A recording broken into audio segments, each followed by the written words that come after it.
the touchdown. Trying to find their way on two. On the field are the Ponies. That's Joe Hoheisel, who's gonna have the touchdown. Trying to find their way onto the board here, and they do just that. Find St. Martin all alone. Oh, and she's gonna bury that one, ladies and gentlemen. Ethan Donovan rolls it into the net, and a big ball by Ramsey Oroakondo here as we enter the 5th minute. A steal by Hildy, and he'll go up and lay it in. Relief when you don't see go in the back of the net. Here's a chance right in front of the net. They score. Quick pass forward, and right there to finish off the attack, Aiden Anderson. That's the thing, is when you bring those three guys up to trap, someone's going to be open down low. Oh, and there's a good goal. I believe that's number 2. That is Austin Williams. Austin Williams.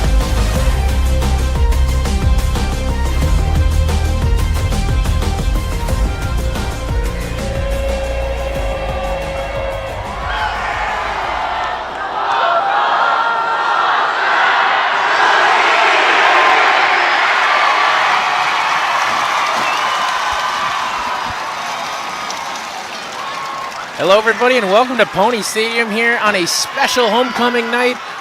Thanks for watching us here on Valley Access Channels. I'm Pete Winslow. Along with me is Don Ackerman.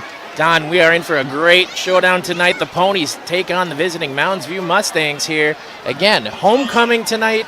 The house is absolutely packed, plus standing room. And this broadcast is brought to you by a special sponsor of Papa John's of Stillwater. Thanks to them for sponsoring us tonight, as we are in for a lot of excitement.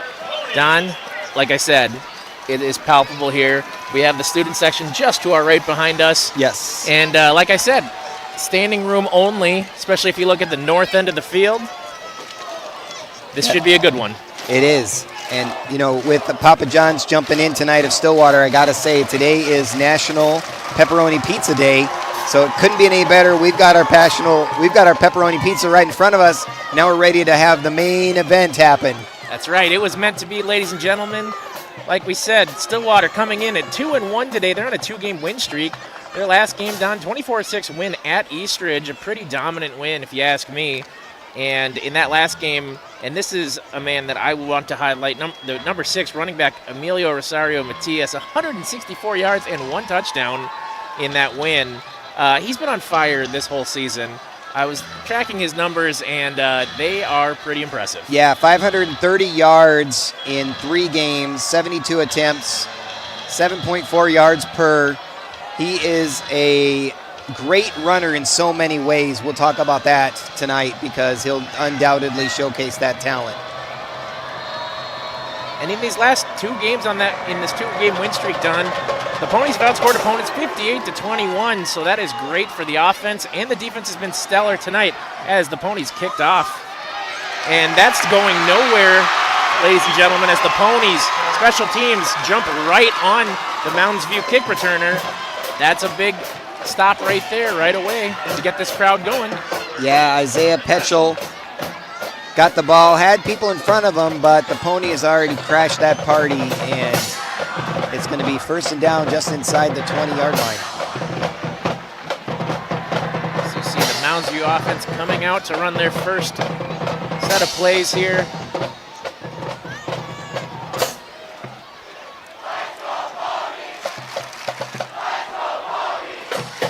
Sampson's their quarterback in the back. Oh, he hands it off immediately. Right up the middle. Pretty much stuffed, though, at the line. That was Mitchell Olson, number 6, the running back. He's their leading rusher according to the limited stats that I was able to find. Yeah, in the last game, he had a touchdown and 50 yards, but he was 7.1 yards an attempt, Don. So they have some good rushing attack, just like the Ponies, so it'll be interesting to see how much they change it up with the throw versus the pass tonight. As that one maybe gets 1 or 2. Yeah, got 2. Looks like 2nd and 8 on the board. Sampson holds on to it. Immediately snubbed out by the Ponies, though. They did not bite on that option. Looked like that was a pass play from the get-go, maybe, but he didn't really look up to pass. He is their leading rusher in the other game. He had 8 rushes versus the 7 for Olson. So Sampson is a throwing threat and a threat to run. Yeah, in that last game, Jacob Sampson, 8.6 yards attempt and a touchdown with 69 yards. Again, another dual threat quarterback, so that should be fun. But the Ponies, again, don't bite on that one here. 3rd and 8. Takes the snap. Sampson breaks off to run to the left. Gets stuffed by 3 Ponies, and that's going to come up short. But there's a flag on the play. You're right. And I'm wondering if they're maybe going to call some helmet-to-helmet contact there. He was really stood up and hit hard. I was going to say Sampson was met with 2 or 3 Ponies.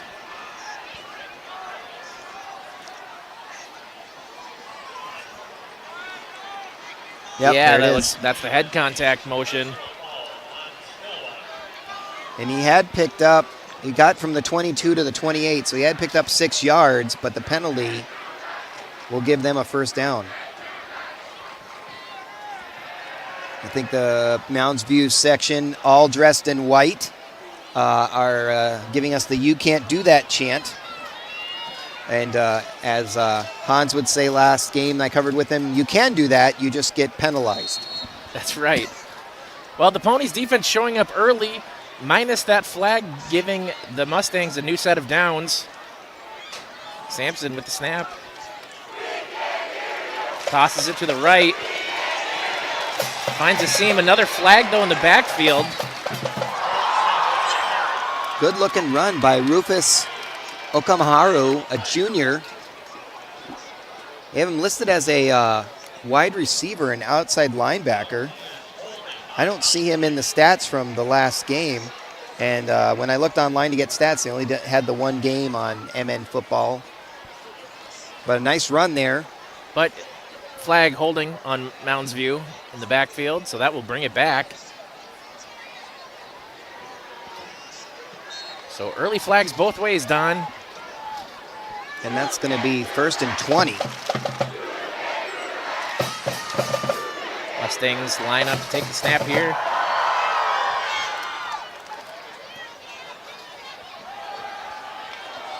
Finds a quick outlet pass to the left, Sampson does. Oh, wow. Nice forward run, getting to the original line of scrimmage. Yeah, and that's his running back, Olson. That's Olson. He did not have any catches in the last game. Picks up 12 yards on that one. It's a pretty good recipe when you're 1st and 20. Not a lot you can do. But to get 12 yards on that first play, Don, that's a recipe for success for the Mounds View offense. Yeah, you want to get half of that back, and you've got 2nd and 8. That's very manageable.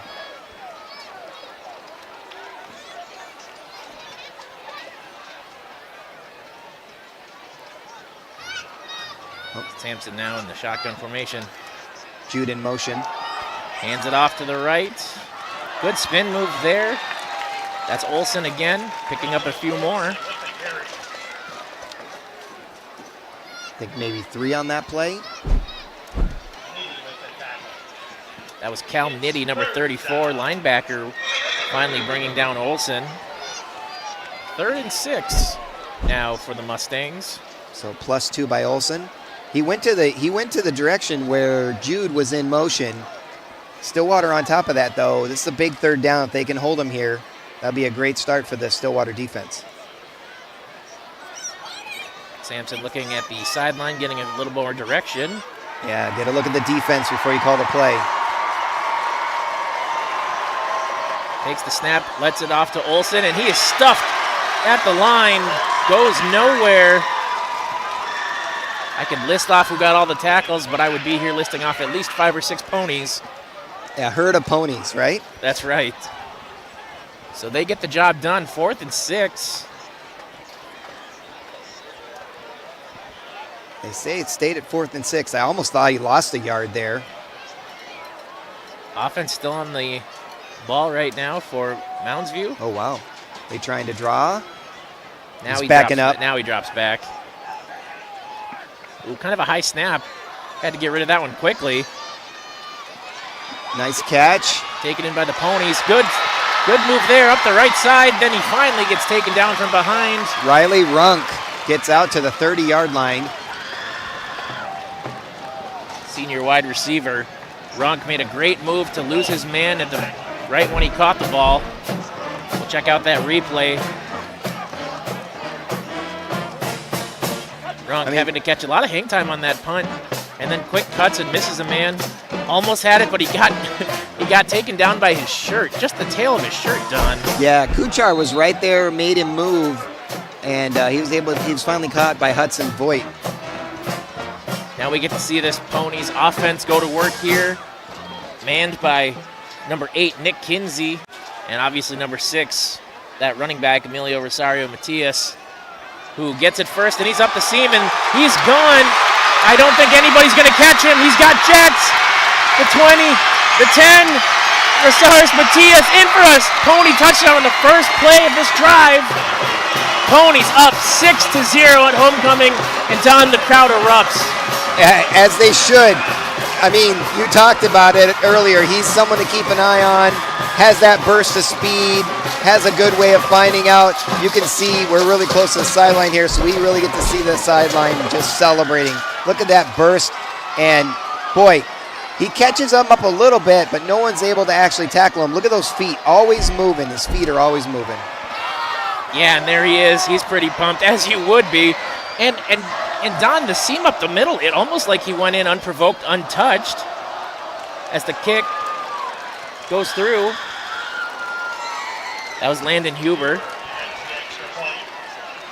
Oh my goodness, Don, I'm already out of breath, and we've only called one offensive play for the Ponies. I mean, that's the kind of attack that I think Stillwater wanted to have. This is a game, this Mounds View game team is, I think it's a team you look at and you're like, what's going to happen with these guys? They have a running game, they have a little bit of passing, but they're mostly running. Are they going to be able to run? And Stillwater has shown that they can run, as Emilio just busts loose and scores the touchdown. Hearing some MVP chants from the student section, and he has absolutely played like one for Coach Labor and the Ponies, as you can see, unprovoked up the middle. And, you know, Don, we had talked pregame about, are they going to lean on him? Do they want to give him 25, 30 carries tonight? And we had sort of talked about, well, they probably want to marry the two of pass, run, and they gave it to him right away, and obviously you got to ride the hot hand. I mean, give him a try if he bursts through like that. I think you do want to see Kinsey develop, that Kinsey wants to get in the flow. You want to get all of the weapons that Stillwater has put into play, but their most powerful weapon is number 6. Great running back, and showed it right there. 70-yard run. That's amazing. Senior kicker and punter Landon Huber boots that one away. And that's going as a touchback. Oh, we had a penalty. Flag on the play. Calling the offsides. So I think they're going to want to get a second shot here at it maybe, or are they taking the 5? Looks like they're taking the 5. No, they're going to make them kick off. And Don, let's not act like the Mounds View defenses are pushovers. This is a very good defense coming into this one, and it feels like they might have just been caught off guard on that very first run play. Well, I mean, when Rosario Matias gets loose, he has a way of finding seams. He's patient as a runner. He picks his spots. He's a very smart running back, and I think a smart running back can be a great defense, a good defense. Maybe not a great one, but definitely beat a good defense, and he did on that play. Huber will kick off again for the Ponies. This time, absolutely returnable as it got pushed back. And here comes Mounds View once again, not very much in front of him. I believe that was number 25, Ben Mugisa, the DB/wide receiver for Mounds View. Not a lot of room on both kickoffs so far. See Gus Gregg there high-fiving, get the camera that's showing him. Had the big play. That is a huge stop because it looked like he had room to run, and they're at the 20-yard line, no big deal. Yeah, Don, and I think when it comes to football, people can very much overlook the kickoff and special teams, quality. And when you're able to stop a run like that, because again, you don't ever want to give up a kickoff return or a punt return. That can be such a momentum swing. And Absolutely. So to come up and stuff them like that's been huge as we get a play here. Oh, nice and redirect. Around. Yeah. Whoa. And he might be off, and he crosses him up, and he is off. to the races. That's number 8. That's Rufus Okamhanru. And he was gone, and they answer right away. The Mounds View Mustangs do with an end-around play to number 8, Godson Rufus Okamhanru, who had a run earlier, Don, that got pulled back, but that one's not getting pulled back, and you blink once, and all of a sudden, the Mustangs are within tying this as we'll watch this here. A lot of motion. And it's that fake, it's that reverse that just throws it, and he finds some space, and look at the speed that he has. Gets by number 5, but otherwise, Zoller, otherwise untouched. And at the end of that run, you saw he was expanding his lead. He was not getting caught. The kick is up. That one goes through by number 36, Cooper Feldman. 7-7 here, Don. How about that? A 70-yard followed by an 80-yard. I did not expect that to happen. I guess you got to come to the games because you might see something you've never seen before. Well, Don, I did say that this one could probably shape up to be a very good matchup, and we have already seen more than our fair share of excitement here. And let's see, it's not even the end of the first quarter yet. No, the sun is barely setting, but this game is just getting started. And you look at the Mounds View sideline there. Surprised they're not more hyped because, I mean, it has to be hard to see a 70-yard run go against you. But then to come back with an 80, it's almost like a I call you and raise you 10. That's an amazing set of events there back-to-back. But at the same time, like we said, Mounds View also 2-1 on a 2-game win streak. And, you know, they've outscored their opponents 59-13 in the last 2 games. So I got to imagine Coach LeBoer and the boys knew that this wasn't going to be an easy game. I mean, they're going to punch back, and they absolutely did just like that as we'll get the kickoff here. Taken by Stillwater. Might have a seam. Ooh, gets taken down at the 20, gets wrapped up. Riley Runk bringing that one back as well. Had a good first return. That was linebacker number 44, Devin Bona, with the tackle on Runk. Yeah, and the one thing to keep in mind, too, with Mounds View, their loss was an overtime loss where they did not convert a 2-point conversion in overtime after Farmington had scored. So that game, you know, was an overtime game, and that 2-point conversion was the difference.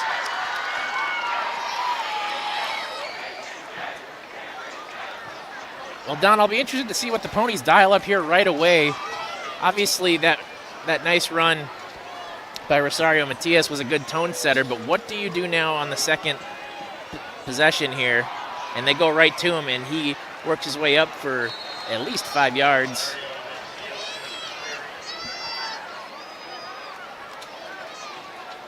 Rosario Matias up the gut for 4 yards there.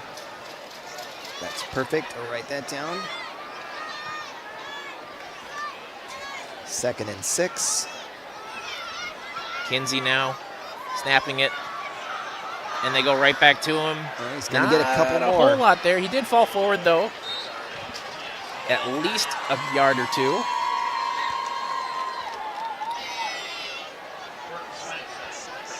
They're saying they got 3. So it is 3rd and 3. 7 yards by Emilio. Ooh, and some early movement there, and I think that was on Stillwater. Looked like number 78 jumped a little bit early. That's Jeffrey Akwuba.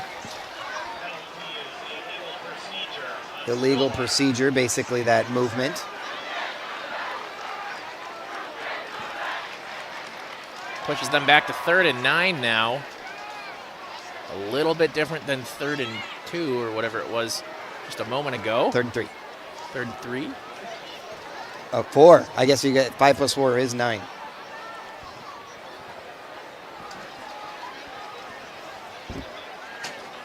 You know, we might get to see some of Kinsey's arm here. Also, it should be noted, Kinsey also a dual threat. Just like Sampson on the other side from Mounds View, can take off and run. if he feels like he needs to. Yeah, I really feel like as he develops as a quarterback, that improves Stillwater's chance. He's going to drop back, dumps it off. Oh, to whom else? He's got some space.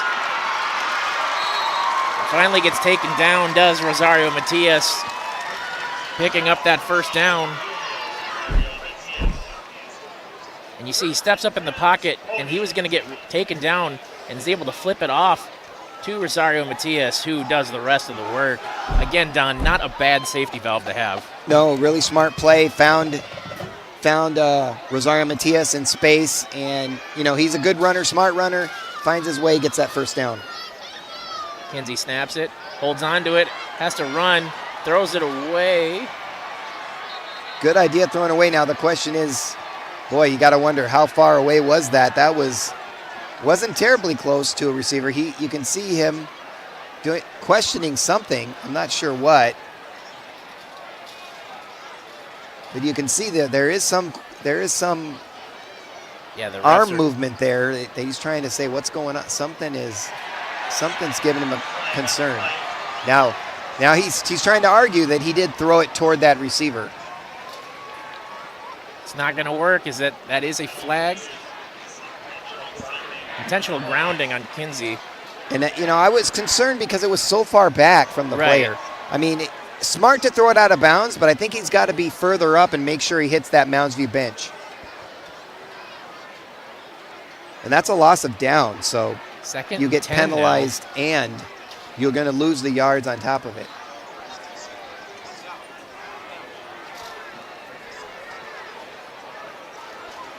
So that will back the Ponies up quite a bit here on their own 13.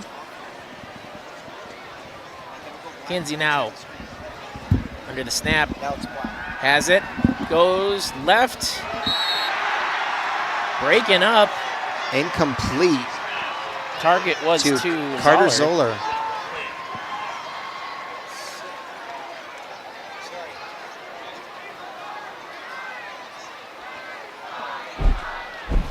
Look at the replay there.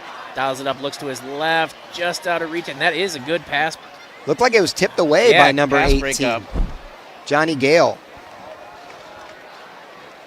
That long reach, 6'3".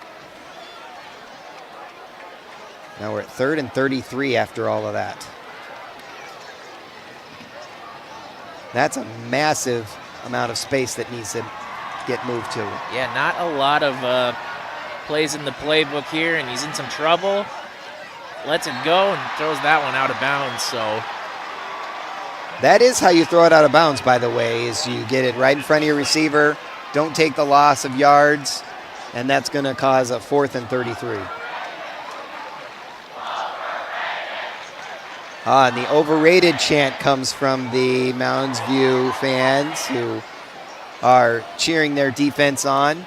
And we did say the Mounds View fans have traveled quite well tonight. Again, a big game here. Homecoming at Stillwater. So Pony Stadium is packed, but the Mounds View stands are also pretty packed. Oh, and that one taken back. And that is a touchdown. Recovered in the end zone. Oh my goodness. Sorry, Don, I was speechless because I blinked and all of a sudden it was in our end zone. Yes. And you can just see there's just a stunned silence on the red side of the field. I think even the Mounds View fans are quiet because they don't know how to take in what just happened. Looks like Mounds View's lining up for the kick. Had a weird formation going on. You almost wondered if they were going to try to go for 2 there.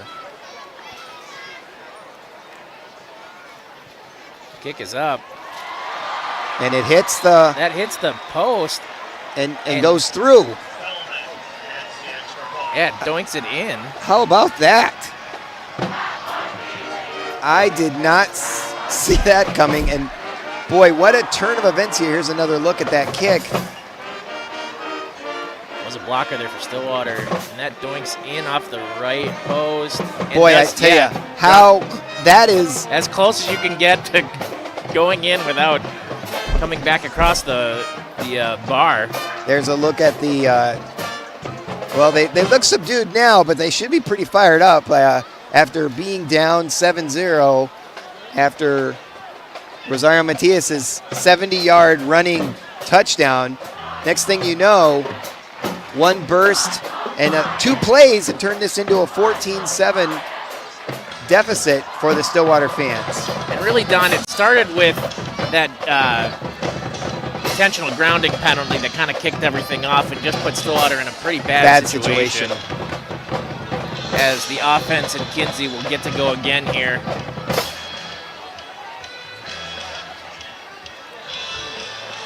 As Fellman will kick it off for the Mustangs.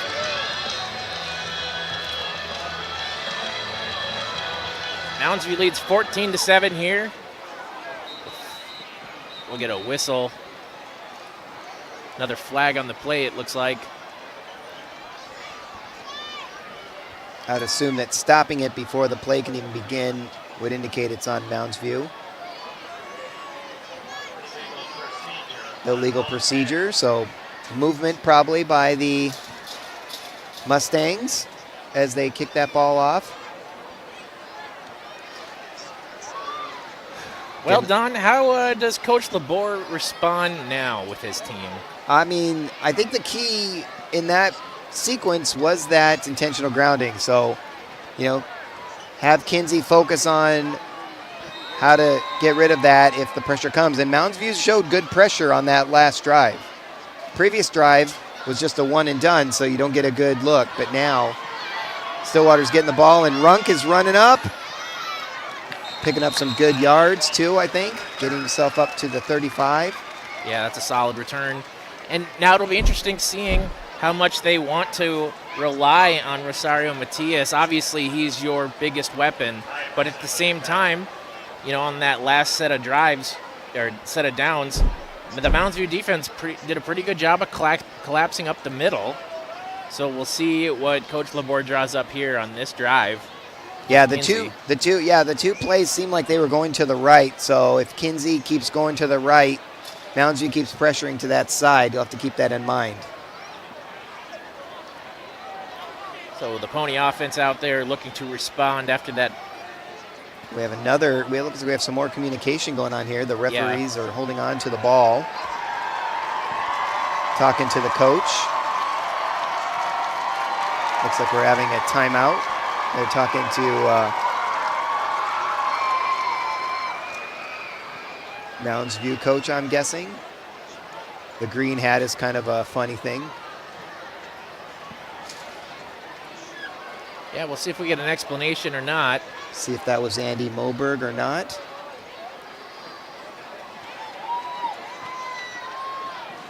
Not seeing any.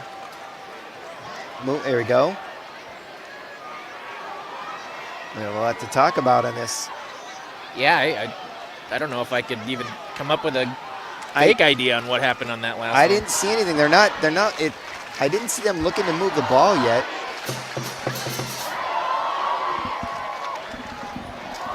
But they're going to sort this out and hopefully share information with us. See him yelling toward the Mounds View coach. Not getting any signal, but we are getting the get ready to play. We're still at the 35-yard line. I was going to say, when it's all said and done, Ponies on the offense, they hand it off. Now, see, that's the kind of play that I look for from number 6. You see him when he first got the ball, he paused before he burst. That's what makes him a fun running back to watch. Yeah, Rosario Matias not just running right into contact, slowing down, surveying his options, and you saw him cut a little bit left and right, trying to find the seams. As Kinsey tosses it back to Rosario Matias, and another big gap opens up to the right. That'll move the chains on that 2nd and 7.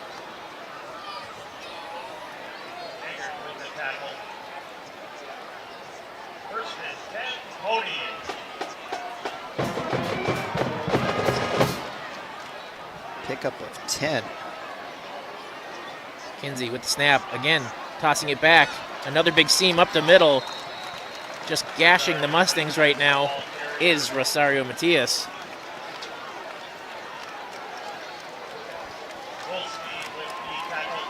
And that's going to take him across the midline.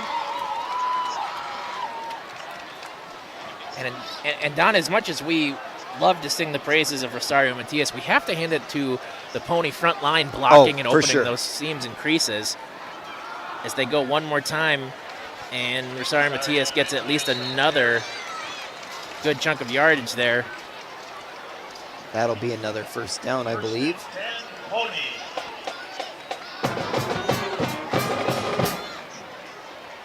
Like we said, Don, the big boys up the middle, giving Rosario Matias a lot of options. Yeah, you can see he doesn't get touched immediately, and that's a compliment to the Ponies that are in front. Ooh, and they go with a fullback run there. Edstrom with the carry.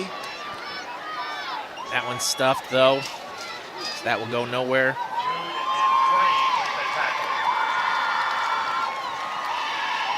There it is, junior running back Chase Edstrom.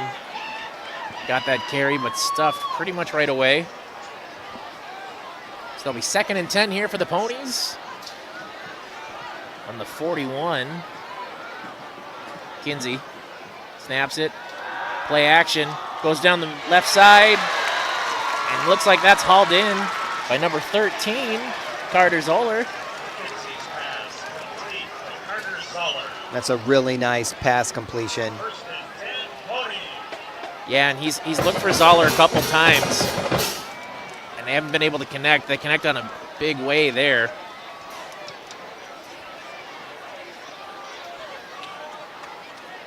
Clock ticking down to the 28-yard line.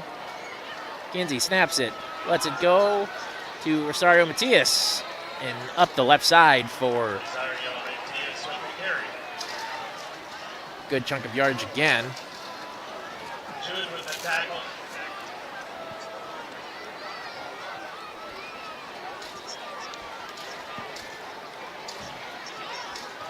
Pickup of 3.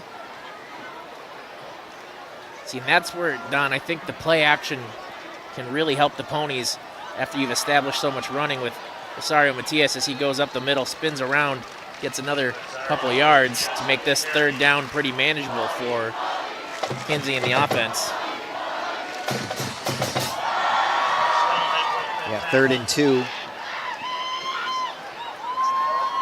After picking up 4 on that last play. A good shifty 4, too. Kinsey snaps it, they go up again. Rosario Matias, he's gonna go. He's turning the legs, and he's gone! And he's in the end zone, ladies and gentlemen. From what it looked like, it was just going to be a little bit of yardage, probably just for that first down. Like you said, Don, he keeps the legs churning, and another touchdown for Emilio Rosario Matias. Boy, if he's not on your fantasy team yet, put him on it. Not right, like pick him up. He's just a great running back, and you can just see the results right here. You can see the patience there. He skips through the line, covering, protect the ball, and then the burst of speed and just the power. He never stops chugging. I love that about him. And you saw it, too, that, you know, for Mounds, number 21, Charlie Eggert, was wrapped all over him there at the end, and he just was able to step out of it, and he got to the end zone.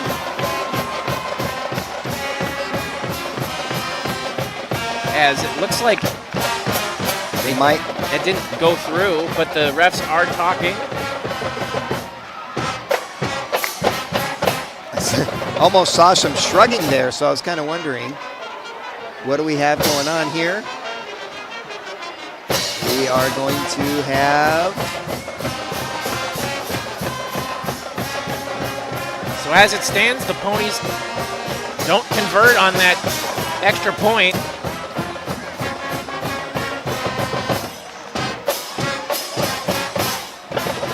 So they trail 14-13 here with about a minute 39 left in this first quarter. It's a good look at the Stillwater Pep Band.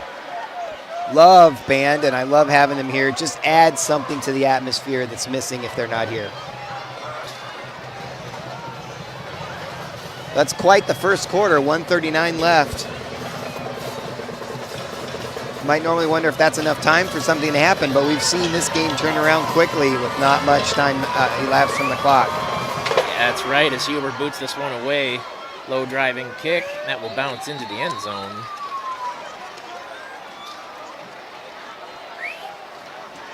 Now that and this extra point's going to be big. I don't know what the refs were discussing afterwards, but as far as we can discuss a little bit, that's going to be a big change. That's going to force maybe a 2-point conversion later on in this game if the scoring keeps going back and forth.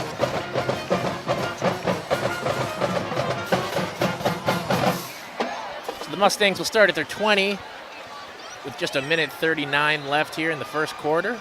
Again, I'm Pete Winslow. With me is Don Ackerman here on VAC TV at homecoming at Pony Stadium, brought to you by Papa John's of Stillwater tonight. Sampson takes the snap, dishes it to the right. Oh, and he breaks a couple tackles, and now he's out of bounds again. That's number 8, Godson Rufus Okamonru, who's had a pretty big role tonight, Don.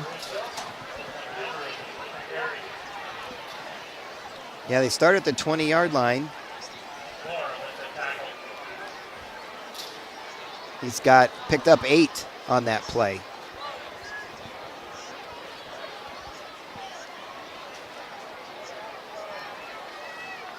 So we're seeing a good, solid running game by both sides, and the quarterbacks at this point have done a good job handing off. Sampson now with the snap. Ooh, kind of a high snap, dishes it back. Ooh. Breaks the first tackle and then goes down. That was Olsen. Breaking that first tackle, maybe getting a yard or 2. 3rd and 3 right now. You know, Don, this could be a big stop here. Again, short yardage on a good running team. We'll see if the Mounds View Mustangs mix it up with a little bit of motion or a jet sweep of some sort like they have been.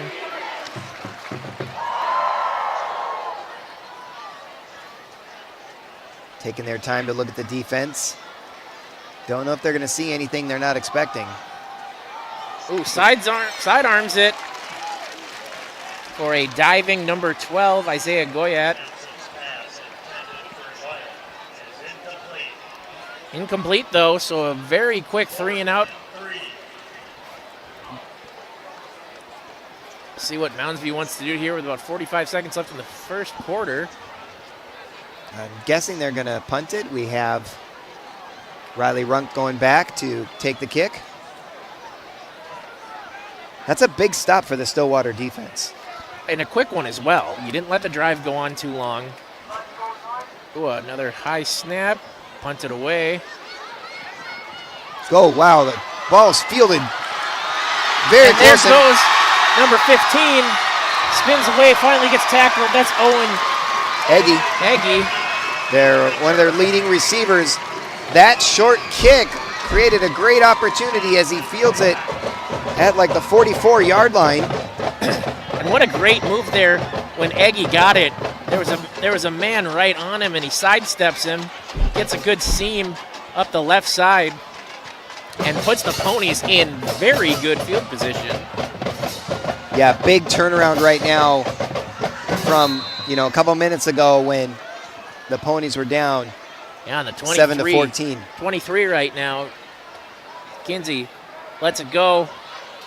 Trying to find a seam left does Rosario Matias, but gets taken down for maybe 1 if they are generous.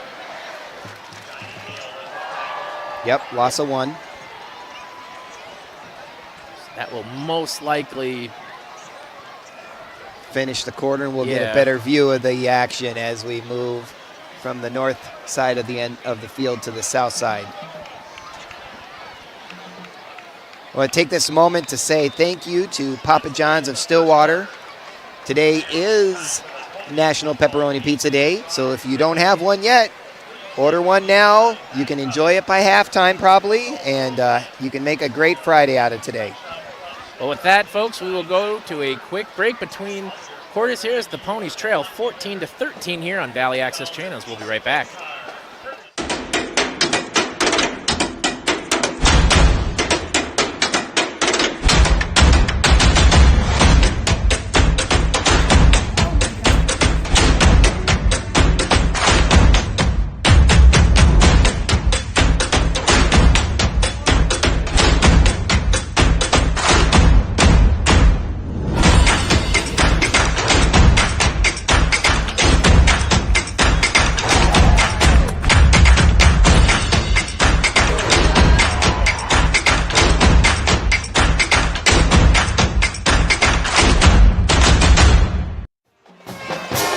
Hello, everybody, and welcome back to Pony Stadium here for homecoming.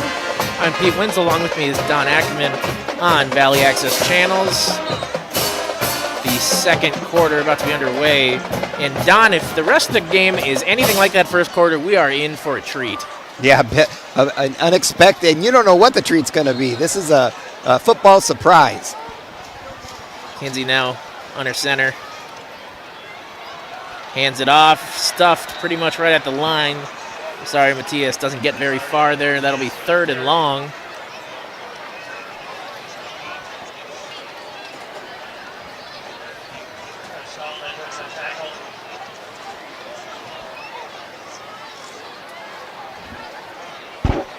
Yeah, loss of 2. So the Mounds View defense is dialed in a little bit. I think, like you said, Stillwater has to start leveraging their throwing game to at least get that that run action going. Kinsey drops back, screen there. Ooh, gets away for just a couple of yards, gets tripped up. That's number 21, Chase Edstrom. Really great defensive play by the Mounds View player to just trip him up. It looked like Edstrom was going to get going. So that'll bring up 4th and 13. 13? There's not a 13 on the... 4th and 11. Okay. So that's the thing, Don. Like I said, how much do you want to try to start using that play action and get away and maybe use Rosario Matias as a decoy on just some plays? Obviously, you want to keep feeding him the ball, but at some point, Kinsey is going to have to run this offense as the kick is up and good. Huber puts that one through as the Ponies are up 16-14 here. And that is a big thing to pull off after that missed extra point. I'm going to say, I know it doesn't make up for it, Don, but it absolutely helps. As the Ponies hang 3 on the Mustangs. Yeah, I think was that a 41-yarder, I think? They were at the 24. Yeah. So a 41-yarder, that's an impressive kick. And it probably could have been a couple more yards when we saw it go through. There's a look at the red out fans that are cheering on the Ponies.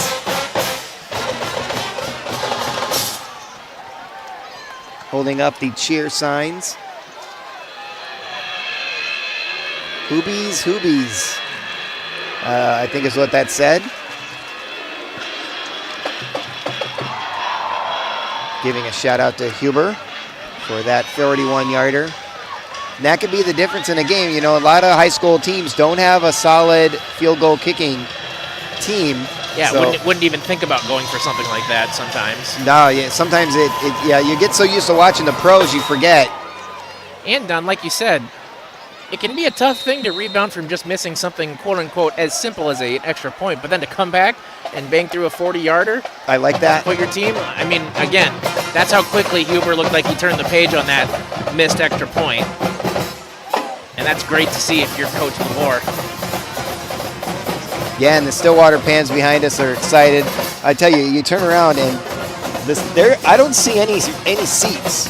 And you got a bunch of people standing on the rails and other people telling people don't stand on the rails because the people who have front row seats don't want to look at the backs of you people that are on the rails. Like we said, packed house here for... Yeah, the north end zone's full. Yeah, Friday night football at homecoming at Pony Stadium as Sampson and the Mustangs take over now. Let that go. And actually, it Hands off to Olsen. It was actually Johnny Gale, number 18, that was in for the Mustangs that took that snap. One of the other quarterbacks listed as a quarterback and a DB. All right. Well, that means he's skilled. That's for sure. Those are 2 tough positions to play. Usually your best athletes are in that. And I wonder if we missed something. Yeah, because Gale is still in. So as far as we are concerned right now, Johnny Gale at the helm for Mounds View. And that one will be whistled dead. Yeah, Jack Melgreen got good pressure there. And despite the false start, or illegal procedure, I guess, Usually that means 2 players are moving at the same time or someone moved early. They're going to back that up. It's going to take it from 2nd and 9 to 2nd and 16. 2nd and 14. Johnny Gale, also a senior, so obviously can run this offense. Coach Aaron Moberg trusts him. 2nd and 14 here on their own 16, the Mounds v. Mustangs, as Gale sets up.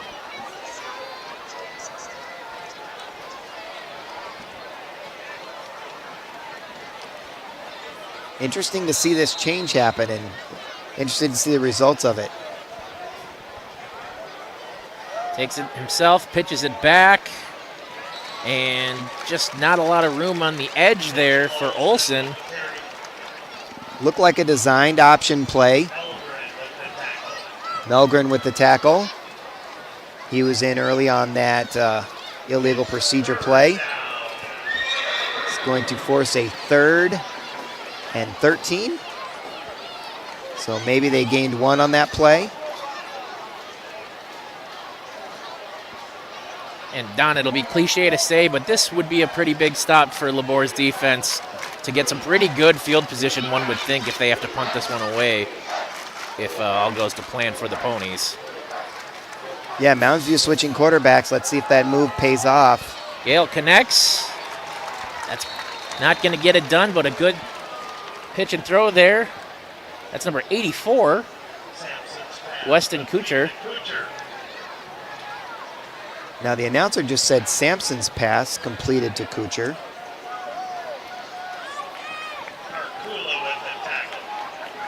Karkula getting the tackle for the Ponies. 4th and 5. So they picked up 8 on that play.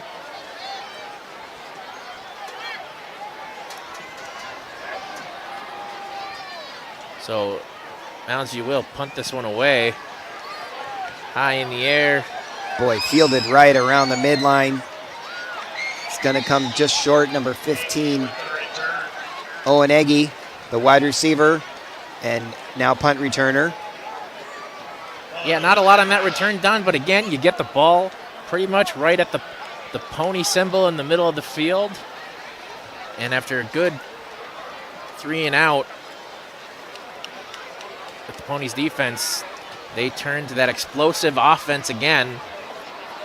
But I tell you what, we're not seeing much of a outburst from. We're seeing 2 good plays, I think, so far in this game. Otherwise, we're not seeing a lot of offense and continuity. Right. It's important. I think this field position really lends itself towards Stillwater's advantage. And there they go. Not much there for Rosario Matias. And I think that's starting to show you that just running it may not be enough in this game. The defenses are starting to dial into that, and if you don't break loose, you're going to lose 4 yards. Now, Don, are you surprised that Stillwater hasn't drawn up some plays for Kinsey to take the ball himself? Yeah, you know, I think you want to get him throwing it a couple times first. So but then again, or that works as well. Great play call, because that misdirection and with the player in motion leads to Matias running up to the 38-yard line. And again, Don, how different does that look with number 14, Jack Runk, just running across the field to cause just a very small moment, potentially, of a distraction? Yeah, I'm kind of wondering as he gets to, I guess, the 36. Again, it goes up the middle to Rosario Matias, and he will get at least 3 or 4.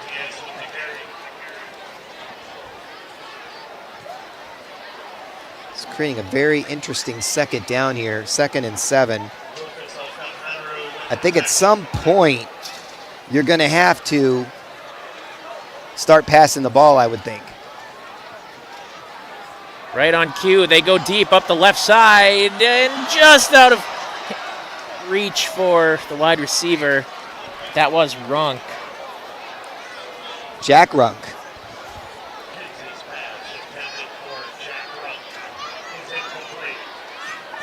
perfect timing. I think that you see that he almost got that play to work. That's a really nice pause and release, and that kind of play can really put the defense on its heels now. Not completing it still means that Mounds View has to take that play very seriously. Yeah, and I mean, again, they didn't miss by much. I got to think that might, especially with how much Mounds View might have to commit to stopping Rosario Matias up the middle, that might be open again later in the game. We'll bookmark that play, Don.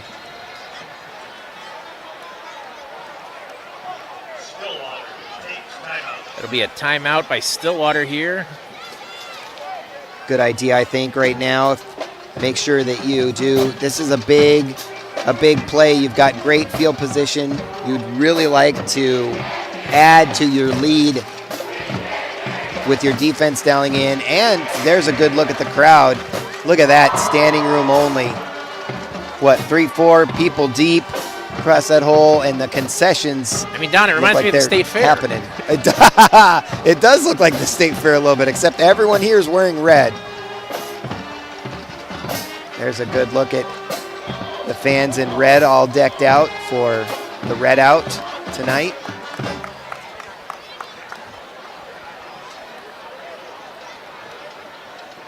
This drive and all drives tonight, sponsored by Papa John's Stillwater.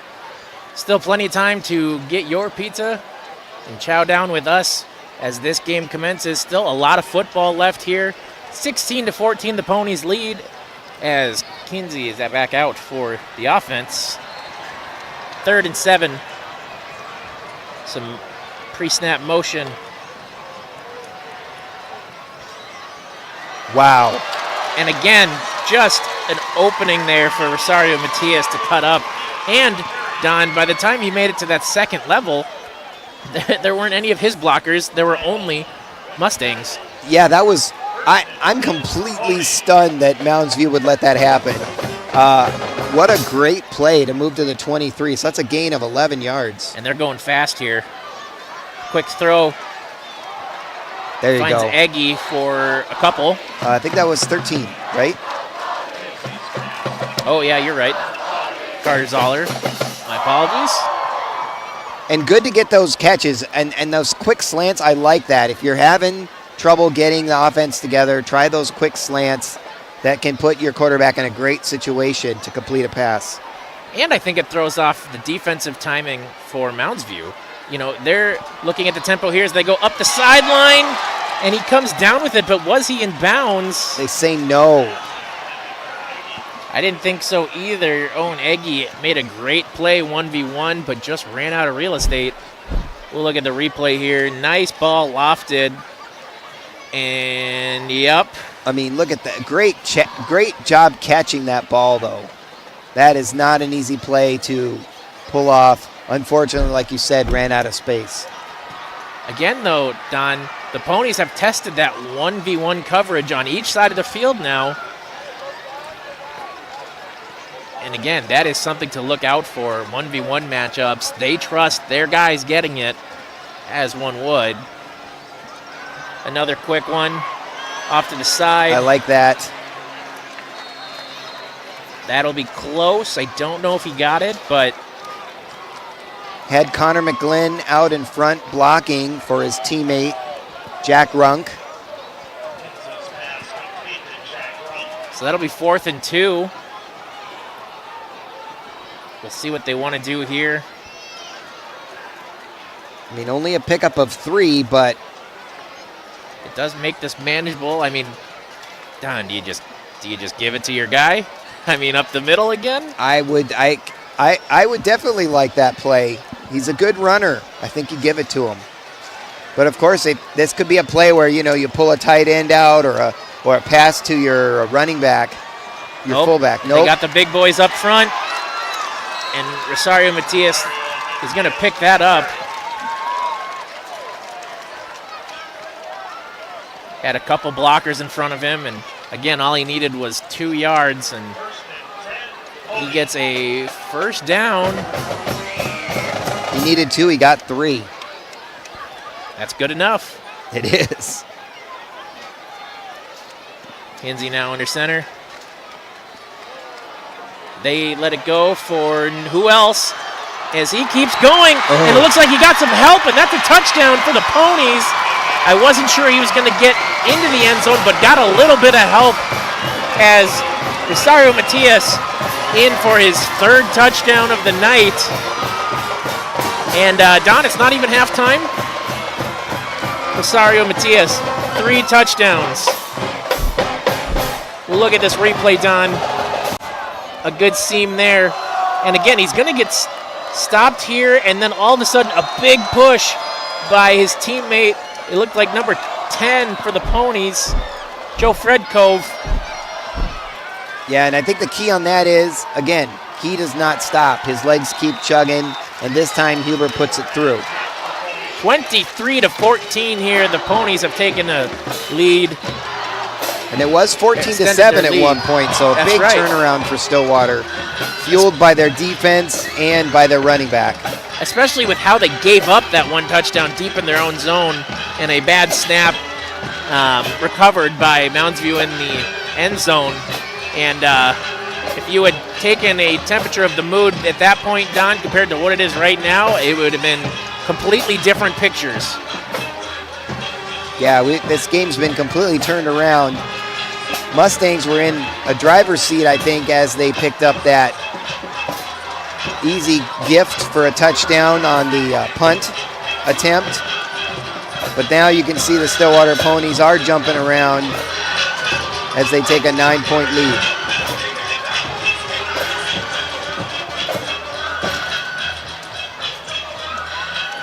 Let's look at that replay one more time, folks. Again, a great seam for Rosario Matias. Good blocking up front. Gets taken and there 1 or 2 players, and then Fredkove. Stop chugging. I wonder if he would have made it without Fredkove's help. I still would have bet yes. Yes, he did it before. Fredkove absolutely with the assist there. Yeah, great play by a teammate to come in and help out. But you see, when that play started, the thing to keep an eye on he doesn't burst immediately. He stopped and looked. And I've never seen that stop be so effective the way he makes it work. And to stop and then get back up to full speed. Yes, he does a great job of like 0 to 60, or as they say with like sports cars. Big kick here. And that will just be taking a knee there. He considered taking that out. I don't know who told him not to, but he really wanted to give that one a try. Also, Don, I want to highlight, actually you can see him on the screen right now, number 21, Chase Edstrom, the other running back who is playing a dual running back / fullback role for the Ponies, and he has led the way on quite a few of those big runs for Rosario Matias. So let's not shortchange Chase Edstrom as well for the Ponies. And that was a really nice drive that Stillwater put together. Very impressed by that. And it looks like Johnny Gale's still in at quarterback for Moundsview.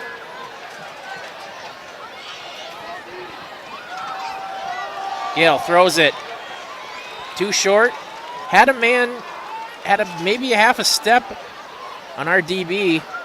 That was number 8, Rufus Okamanru. But that one underthrown.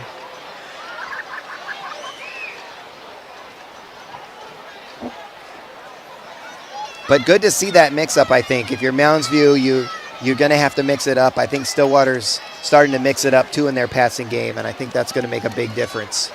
Well, that just opens up the playbook for so many sorts of things here down the line, too, Don. Is that one snapped? Well, it looked like a run all the way, and Stillwater Ponies were all over it. Yeah, Gale calls his own number. Maybe gets a yard? Looks like they're going to keep it at 2nd and 10 from what? Yep, 3rd and 10 now. So that one goes nowhere. Again, Moundsview back on their own 20. Not making much headway. The Pony defense holding strong as of right now.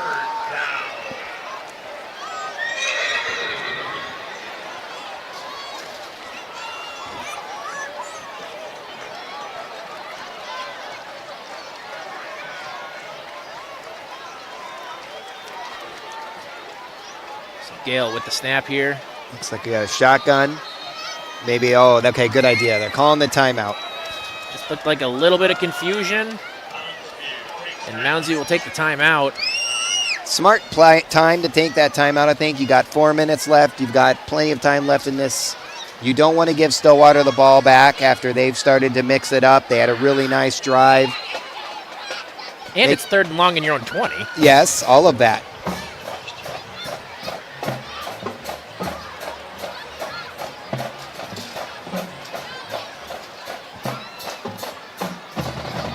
You know, Don, as we wind down at halftime, and let's just say the score stays the same that it is right now, you got to think Labor is imploring to his guys, we cannot get comfortable, even though we've played a pretty good game so far.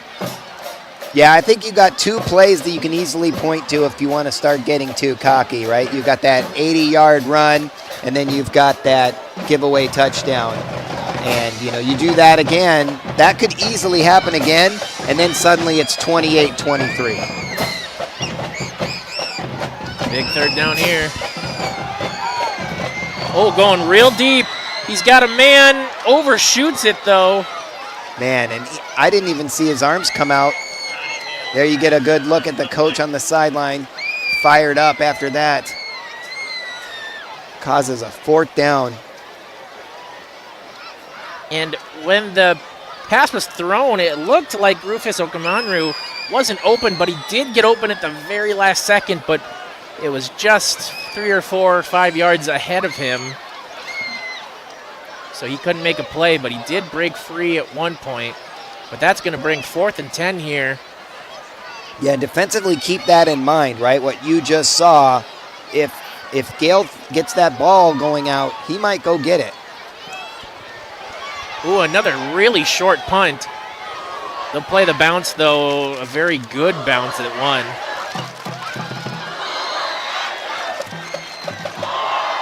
That'll be right around the Ponies' own 40. Yeah, that's a huge bounce because that first landed on the other side of the 50. Now, it doesn't give Stillwater bad field position, but it's not as bad as it could be for Mounds View. They're at the 1st and 10 at the 42. No, I mean, if you're the punter for Mounds View, you absolutely look up to the football gods and smile at that bounce. As we get a look at the pep band here. Now Kinsey in. Some motion. Holds on to it himself. And he'll scramble for a couple of yards. Had number 14, Jack Runk, in motion. Could have given it to him. Decided to hold on to it. It's like a pickup of 2. And you were wondering if they're going to use Kinsey as a runner. Looks like the answer is yes. Kinsey, quick throw. Oh, I like that. Connects with Eggy. And that's just a quick button hook right there. Makes it a short 3rd and 2 as he picks up 6 on that. And that's the thing, too, Don. You don't need to go for the 25-yard catch. No. That will do, that was like a 5 or 6 yard catch. Now it makes it a really manageable 3rd and 2 when you have someone like Rosario Matias that can pick up 2. I think he can pick up 2. Yeah, I think he picked up 6 there.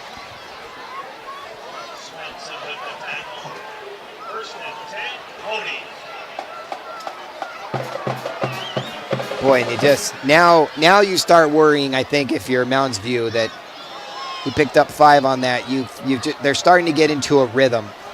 And also, how much does it wear down that front 5 or 6 players for Mounds View? Well, sure, because they're starting to worry about the quarterback running. He's starting to complete passes. They did a couple deep. I still bookmark that one-on-one play here for any of the wide receivers that get that look later for the Ponies. I think that might come back into play at some point. And that one, miscommunication there. Maybe thought he was going to make a comeback move on that one, but the wide receiver kept going.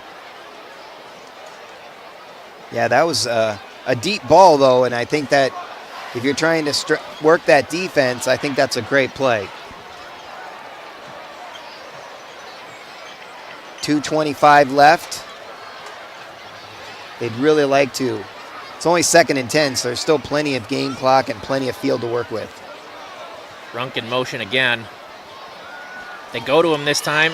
Ooh, bobbles it a little bit. That's going to cost him. The other wide receivers did a good job to seal off the DBs there, but that bobble costed precious time there for Runk to turn up the field and go. Yeah, I thought maybe Runk was looking up the field before he caught it. But, a great execution. We've seen Runk go out to the side and turn back for that multiple times, so now we've seen that being used, and now every time he does that, Mountain View is going to have to be worried that that's what's happening. Wheel route there for Rosario Matias, and he picks up at least 10. That's probably a good 13 maybe.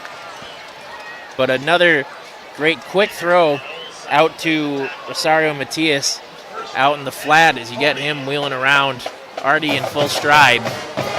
Yeah, and that's a big 3rd down play, I think. You've got 3rd and 5. I think that was a huge conversion for Stillwater. And that one will be a dead play as Kinsey jumps up and down, saw something he liked. Does that mean we're going to have a timeout by Mounds View? Yeah, Yep. Mounds View. Didn't like what they saw. They might have detected how happy Kinsey was and said, we cannot have that happen. Boy, 127. This is really working. This quarter has really worked out well for Stillwater. I agree, especially with that start. I mean, again, like you said, that big negative play has kind of tilted the spectrum of the game. I mean, without that, you punted away. Who knows what would have happened, but you wouldn't have necessarily given up 7. Right. I mean, that first quarter, it was 13-14, and they've scored 10 unanswered points, a touchdown, and a field goal just as the quarter began. If they can add to that here, that would be great because in the second half, Stillwater gets the ball again, so they could really just keep making this game difficult. This could turn out a lot like the Woodbury game. That was a very close game until in that second half, Stillwater just took over. Oh, a nice out route there. Incomplete. Ooh, thought maybe he'd come up with it, but it looks like it popped out right at the end there for Zoller. So incomplete there. But again, I like these looks that Labor is drawing up, these quick throws. I think that's helping Kinsey get into his rhythm, kind of feel comfortable. I think that's what Stillwater wants. You want to develop Kinsey and keep him as an offensive weapon. We got a whistle here. Feeding all your offensive weapons. Illegal procedure on the Ponies, so that will back them up. We've seen a couple illegal procedures tonight. Seems to be the penalty of choice this evening. 1:22 left. Got the ball at the 37. So 2nd and 15. Very manageable, obviously. Still a couple timeouts for the Ponies too, so not the end of the world taking that penalty, but they got to find a chunk here, and that's not going to do it as Kinsey gets sacked by number 98, Sam Crane, the senior D lineman for the Mountains View Mustangs.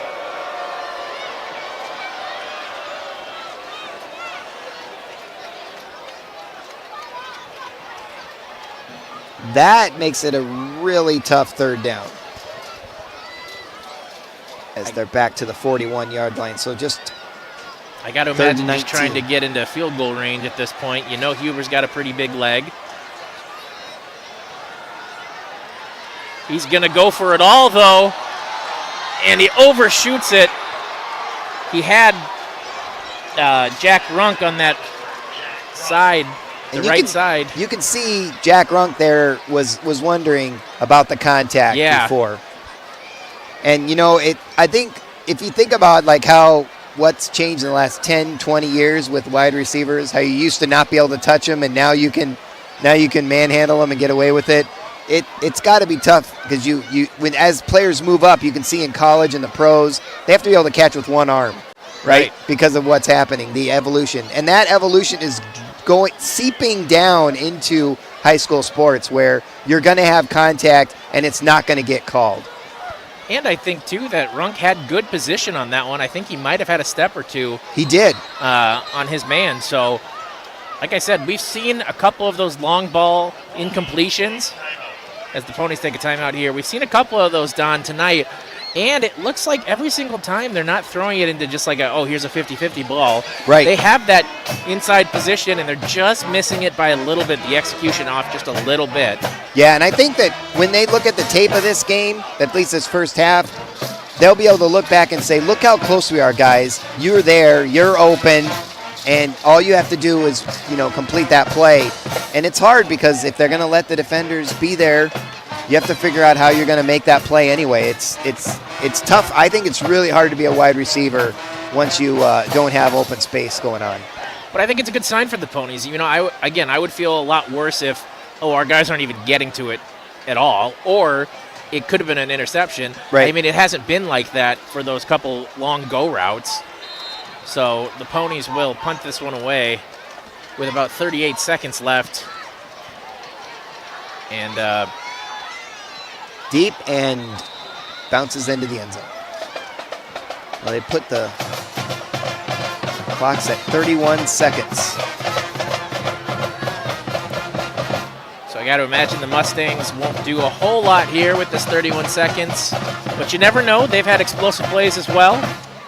And Stillwater did a good job there of, I think, having a small enough drive, I guess, to use up the clock to make it impossible for Mounds View to make an impact and get back in this game. I think Stillwater would love to go to the locker room with a 23-14 lead. Yeah, I mean, there's absolutely some gamesmanship there. Obviously, a whole different ball game here, Don, right, if they have like a minute and 10 seconds left. Right. But now they only have 31 seconds on their own 20. With one timeout. Right. Quick slant pass, bobbled, and oh my goodness! I don't think anybody came up with that. I'm not sure. We'll see. No, it looked like it got close to Jack Melgren. Yeah, they're going to call it incomplete. That we're going for Rufus Okamanru. Smart play to do that. Yeah, I think he would have had a good seam, but just again bobbled it. Yeah, and then that dropped. But it fell in between Melgren and Cal Nitty. That would have been devastating for Mounds View with, 40 seconds left. Well, we have 26 seconds left to give Stillwater the ball. They still have a timeout left as well. Gale, just going to need it. After that, we're not doing that anymore. That's enough of that. Let's go to halftime. So as it stands now, it looks like the Ponies will go into halftime here on homecoming evening, 23-14, thanks to, I've almost lost track, Don. Is 3 touchdowns already for Emilio Rosario Matias, who has done all the work, but to no one's surprise, Rosario Matias getting in the end zone 3 times here on a night where the Ponies really want this win at homecoming. We are going to throw it to break, but we'll be back with the second half action here on Valley Access Channels, so don't go anywhere.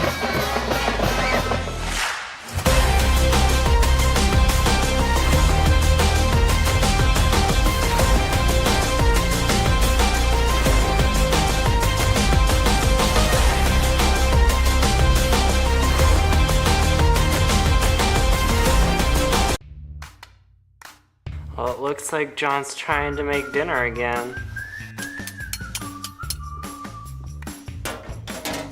Got the ketchup and mustard? Yep. Got the relish? Yep. Hot dogs and buns? Yep. Got the charcoal? Uh-oh. We're out of charcoal. What? Well then, what are we gonna eat? Don't worry, I got you covered.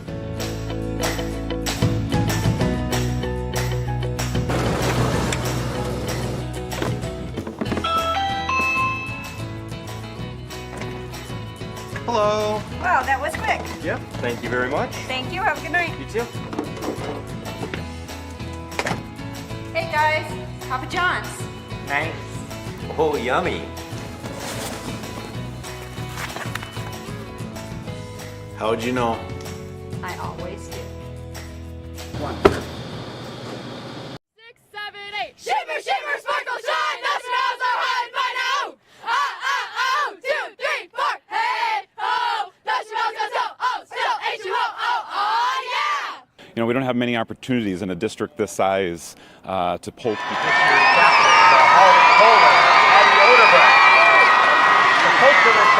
Mackenzie Coyle, assisted by Ayla Skiba. Tonight they perform to Low, your Stillwater Chevelle.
You know, we don't have many opportunities in a district this size to pull people together in an atmosphere like this, and so yeah, it's just been a great thing that our community. Direct your attention to the field. Stillwater High School Principal Rob Bach is leading some very special people of our pony community onto the field that we would like to recognize and honor. Would you please help me welcome to the field Mr. Ricky Michael and Miss Jackie Delahunt.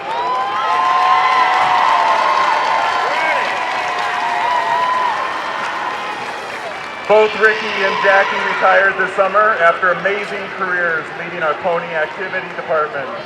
Ricky served the district for 33 years. 16 and a half of those years, Ricky was an elementary teacher at Lily Lake, and the last 16 and a half as the activities director here at Stillwater High School. Jackie served the district for 39 years. Jackie spent 21 years in a wide variety of admin assistant roles around the district, and then finished with 18 years in the activities department with Ricky. Ricky and Jackie are both also pony alums. Ricky graduated in 1981 and Jackie the class of 1983. Ricky and Jackie's commitment to pony athletics, performing arts, and activities has been nothing short of extraordinary. They have spent countless hours supporting our students, staff, and families, ensuring that every student has the opportunity to shine in their area of passion. Whether it was cheering on our teams, organizing events, or being there behind the scenes, Ricky and Jackie's tireless dedication has shaped our programs and brought pride to our pony community. Ricky and Jackie are being joined by their families, who we also extend our appreciation to, as all of Ricky and Jackie's work over the years did not happen without their support, encouragement, and family sacrifice so that Pony Nation thrives.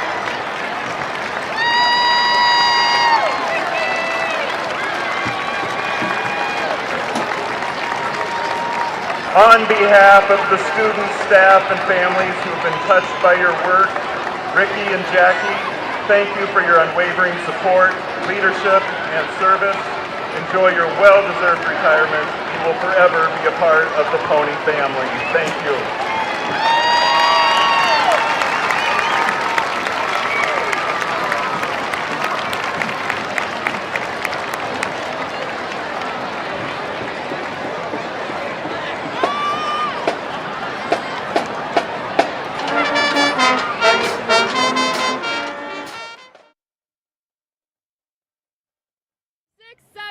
Shimmer, shimmer, sparkle, shine, the smells are hot by now. Oh, 2, 3, 4, hey, ho, the smells go so, oh, still, H-U-O, oh, yeah. You know, we don't have many opportunities in a district this size to pull people together in an atmosphere like this, and so yeah, it's just been a great thing that our community education department started. And I just really like it all. I like they got the food trucks. You get all the kids all the way down from like little kids like this walking by that are, you know, 2 years old coming up and having fun, and my high school kids are having a good time. So I just enjoy having everybody out and having a good time. P-P-P-O-N-I-I-I-S, P-O-N-I-S, go Ponies! Hey, all right. So the tailgate we do every year, and then we like to do performances. We do a different performance for every home game, and we just love giving back to our community because they give us so much. But yeah, super excited. They're expecting a huge crowd with this great turnout, and you know, we've really just worked to have this night be a community celebration for all of our families, preschool through high school and grandparents, everybody. So yeah, it'll be a great night here at Stillwater. All right, 1, 2, 3, go Moondays! P-P-P-O-N-I-I-I-S, P-O-N-I-S, go Ponies!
I'm Mike Pete and she is LaToya Turkey. Alongside Don Ackerman, my name is Ted LaRue. Join Mike Peden and Ted LaRue all season long for Stillwater Pony High School Sports live on VAC TV.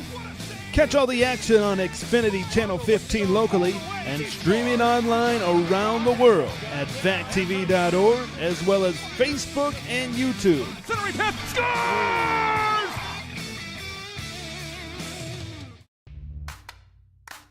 Well, it looks like John's trying to make dinner again.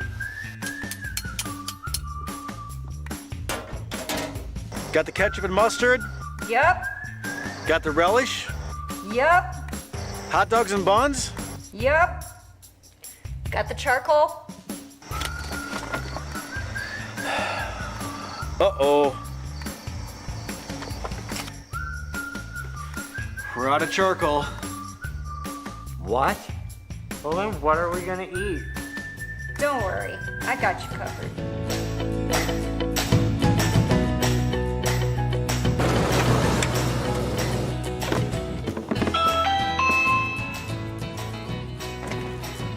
Hello. Wow, that was quick. Yep, thank you very much. Thank you, have a good night. You too.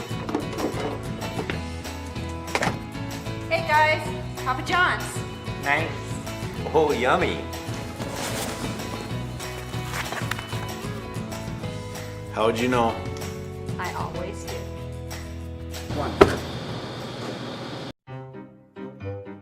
You think getting dumped by text is harsh? Try getting dumped by a tennis ball. My ex-owner drove me out to the woods, yelled fetch, and by the time I brought the ball back, he was gone. But the folks at the shelter helped me let go of my anger. I learned coping skills, like taking it to the hole. Boom! Now I'm ready to fetch again. Me and my boy Matt had it good. He had catnip that was off the hook. But one day, he brings a girl home, and she's allergic to cats. Every sneeze was a nail in my coffin. Now I'm in a shelter. It's decent, but they don't even have Wi-Fi.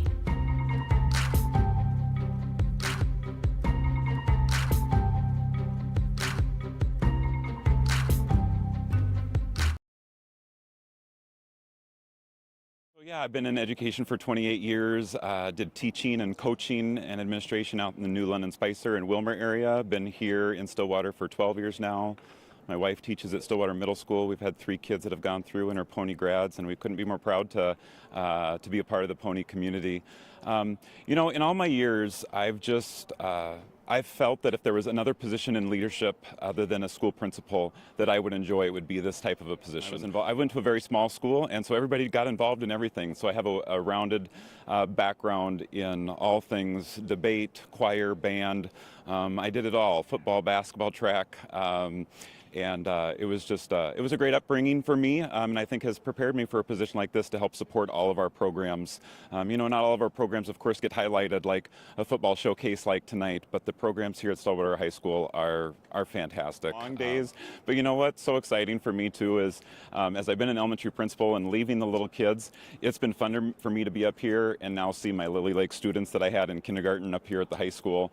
And so it makes all that worth it to see these opportunities at our high school for our kids, and I am passionate about these opportunities being available to our kids and for them to be done well with quality and for people who lead with passion.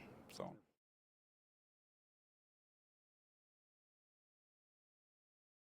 Support from local community sponsorships make a lot of our programming possible, including our popular coverage of Stillwater Pony sports. Sponsor school programming,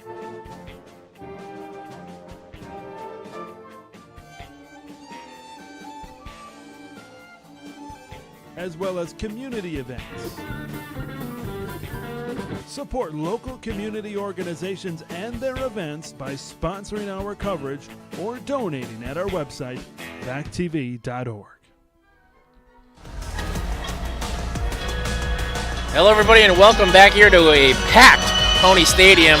I'm Pete Winslow. Along with me is Don Ackerman for Valley Access Channels as the crowd is getting real into grooving to Sweet Caroline. Pete, that's one of your favorite songs. We were just talking about it offline. About You're more of a Manilow guy, is that what it is? How this song will never die out. Never. And it will be played forever, long after we're gone. This homecoming and homecomings to come. Yeah, absolutely. But the Ponies lead 23-14, Don.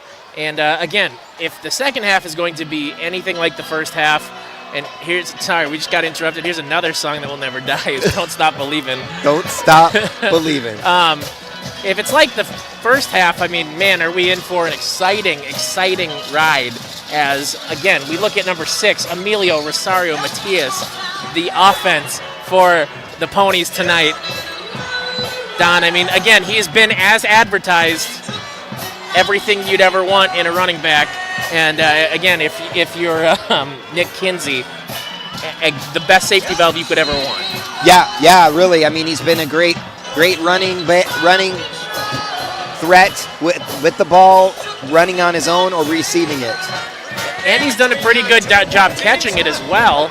Good game between 2 and 1 teams. Yeah. He's done it all for the Ponies. He's got 3 touchdowns here.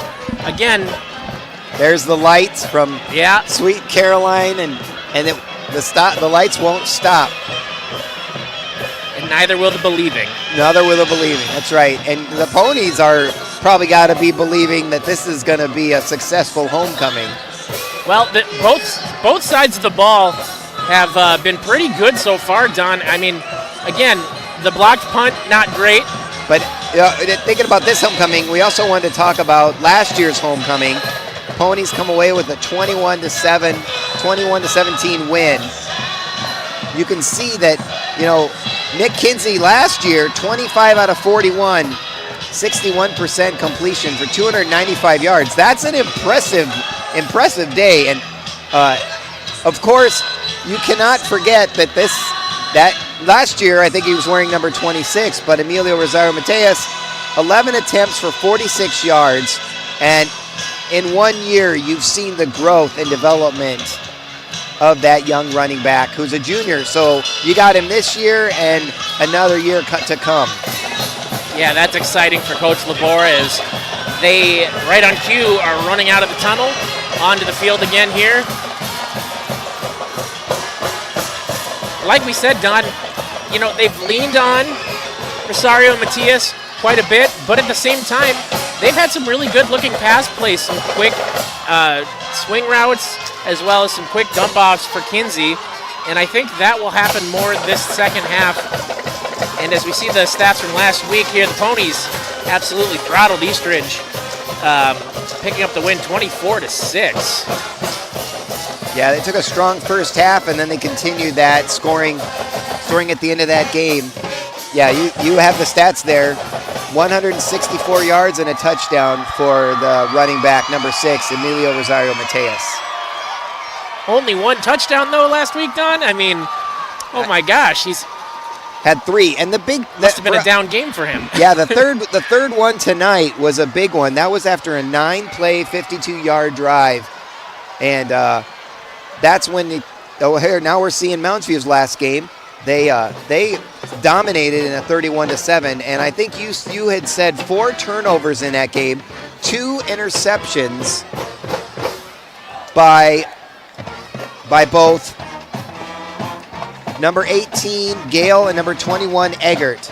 And that was the big difference in that game, at those 4 turnovers as they dominated Forest Lake. That's a big win for Mounds View, who lost their first game in overtime, so they could easily be 3-0. And they probably don't like the way this game has turned out for them. They did get a great opportunity with a blocked punt to take a 14-13 lead, but since then been outscored 10-0 as Stillwater's had some decent drives in the second half and starting to mix it up more. I'd be very concerned if I was Mounds View with the fact that they were starting to pass it more, getting the slants going, looking at screens and trying to get more players involved. Mounds View, I think, if they can keep Stillwater one-dimensional, they have a better chance of doing well. Well, and you said the Mounds View defense, very opportunistic, right? They want to capitalize on this quarterback mistakes. Labor has not been putting Kinsey in those high leverage, I wouldn't say higher leverage, low percentage throws, let's say. Yep. All those go routes that we've seen so far tonight have just come up short. Yes, the execution has not been there, but at the same time, Don, we've said earlier on, those will drop at some point because the wide receivers for the Ponies are getting open, but at the same time, Kinsey's not putting a 50-50 ball up that could get picked off. Yeah, I think Kinsey's one. The worst thing that happened for him was that intentional grounding call where he just didn't get it far enough upfield when he threw it out of bounds. Definitely something that's a good learning moment for him, and I think we'll see in the second half how things continue to change and as we see Stillwater grow. What will also be interesting, Don, is if Mounds View will start clogging up the middle a little bit more, committing a few more guys up the middle, because again, Rosario Matias just gashing the Mounds View defense up the middle. Again, that front line for the Ponies doing their job, opening up lanes.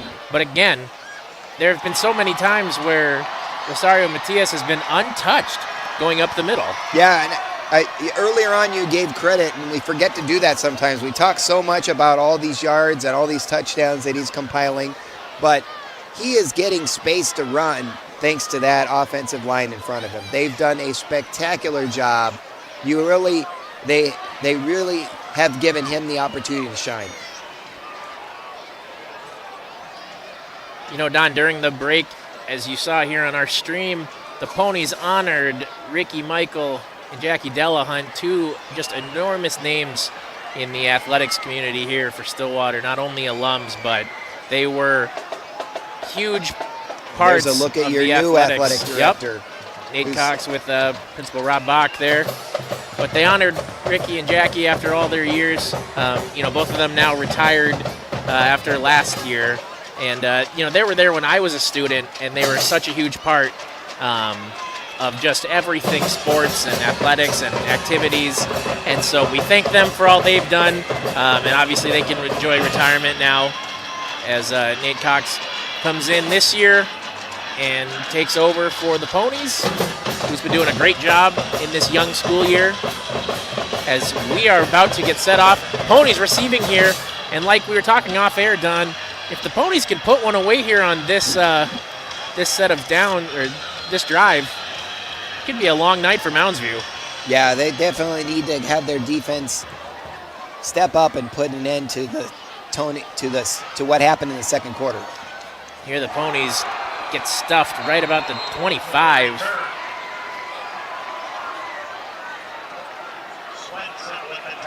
Big hit there by Swenson for Mounds View. That was Riley Runk getting up a little gingerly, walking off. Yeah, he took a hit there.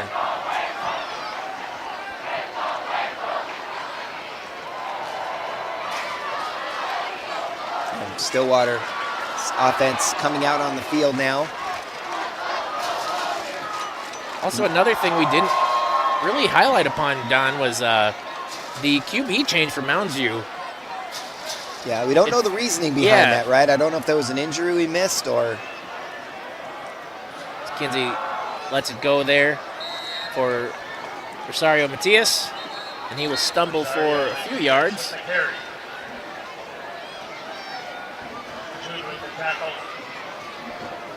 We've got a Pony down right now. Number 67. Siwan Yon. Looks like he's reaching for his leg. Maybe some cramping going on as the second half gets started here. You always hate to see that, as again, he's been a big proponent of that big front line. Looks like he's able to get up on his own there. Get a look at this again here. We'll look at the play. Oh, it kind of got twisted. I see he got twisted behind the play there. Yeah, it looks like he's the center. So he's walking on the sideline on his own power, which is good to see as he gets subbed out. Again, Don, that front line, the offensive line for the Ponies. Keep an eye on this too. Losing your center is a big deal. Oh yeah, I mean, just for timing and stuff with Kinsey. Kinsey drops back, quick throw, finds his man, and he'll go out at around the 45. That's number 21, Chase Edstrom. The other running back, again, not putting up the numbers, but doing so much behind-the-scenes work and finally getting paid off there. A big gain for the Ponies. Yeah, 15 yards on that play, getting the first down. Kinsey now snaps it, lets it go. Running up the left, the leg's still churning for about 3 yards. Rosario Matias. But I tell you, if he keeps running, I feel like he's going to wear down that Mounds View defense over time. They might be fresh after the second half, but he's going to be tough.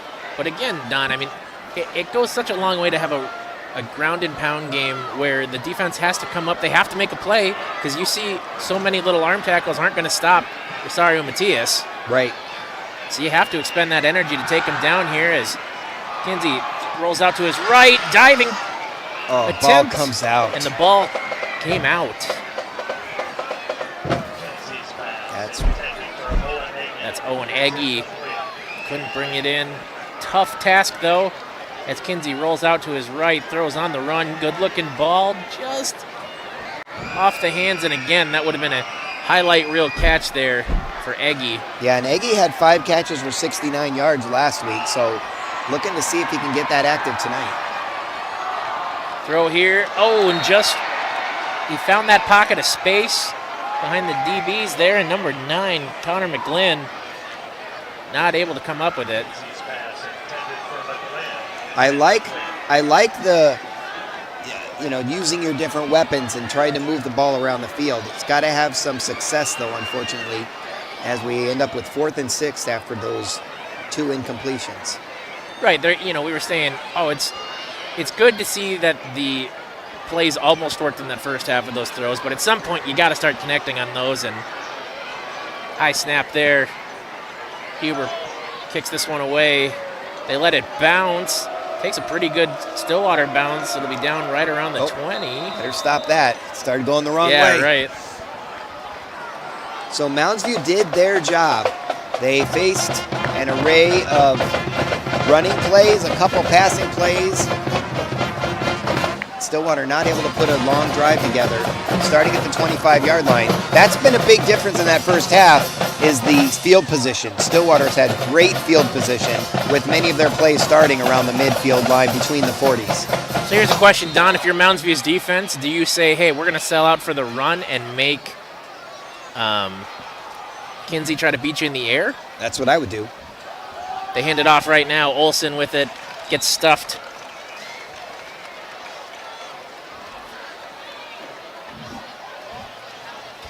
And Stillwater's defense wants to stay dialed in.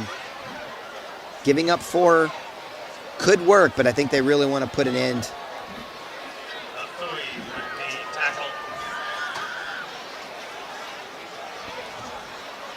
I mean, ball's still pretty deep in Mounds View's end.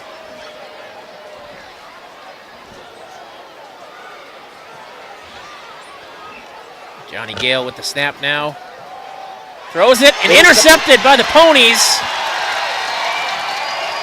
They go quick on that throw. Is that Silbernagel, number 12? It looks yes, like it is. Ryan Silbernagel with the big interception on, the second play for the Mustangs on that second half. In the second half, we'll see this. They hand it off RPO style, and it goes right to Silbernagel. Good read to not bite on any of the movement. Big play there. Ponies are fired up as senior DB. Watching Melgren and Silbernagel come to the sideline, they were both fired up.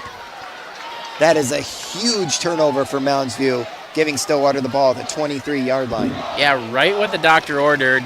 After going 3 and out on, again, not a bad first drive. He just didn't string together a couple passes that Kinsey and the offense probably went back. But now, on the 23 of your opponent, Ponies set up for some potential points here as that one gets snuffed out real quick by number 7, Joey Mulstein.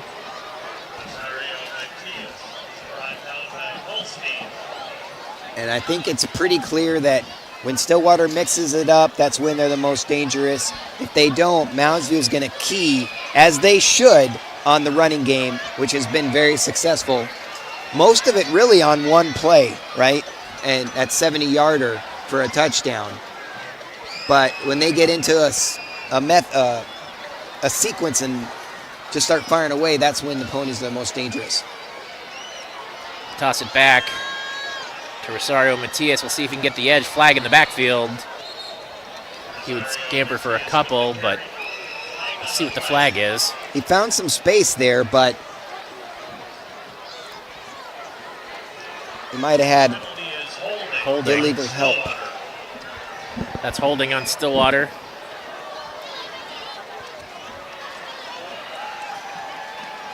Yeah, I think now they're looking at where that field position would put them. Right now it's a 2nd and 14 on the scoreboard. We'll see what changes.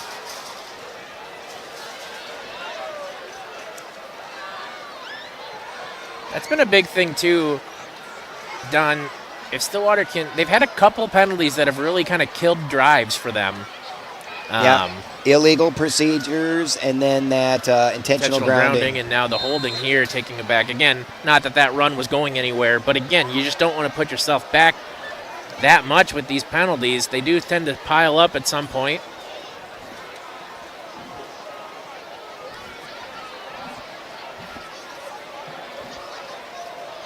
Kinsey with it.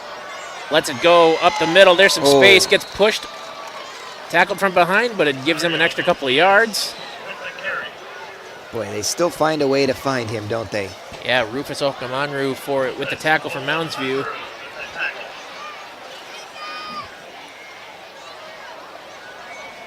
It's a nice completion there. Gets a little bit of the yards back that they needed.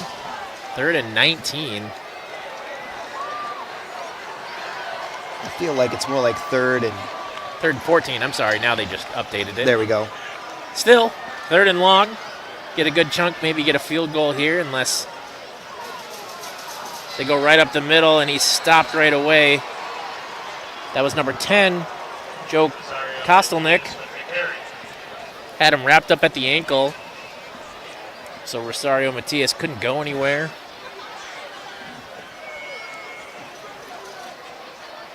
Now 4th and 16. Like we said, Don, how much more does Labor want to keep running into the teeth of that defense? Obviously, it's been working. Again, it's hit or miss, but at the same time, changing up the looks a little bit more might free up some options. I mean, you certainly have a lot of weapons when it comes to the wide receiver core. Eggy. If I'm not mistaken, they're going for it here on 4th and 16. Wow. Good throw here, and that's going to break for it. Does he get through? And at least he gets the first down. Big play there by Owen Eggy. They've been trying to find Eggy all night, and he was there in a pocket of space by himself, able to turn up the field. And again, Don, that was like 4th and 15. We'll look at the replay here. Kinsey steps up in the pocket, finds Eggy wide open, and he's able to break a tackle or two, turn around, and get great field position here. And it looks like another false start on Stillwater. Yeah, illegal procedure with that movement. As you can see, Labor absolutely seething after that one. Again, this has been at least the, 3rd or 4th time that's been called tonight.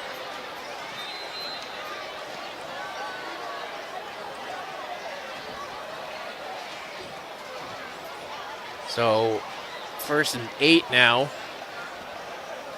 But I think you can see Stillwater can get a 20-yard pass play completed easily. They have the weapons. Sorry, Matias stuffed right at the line of scrimmage.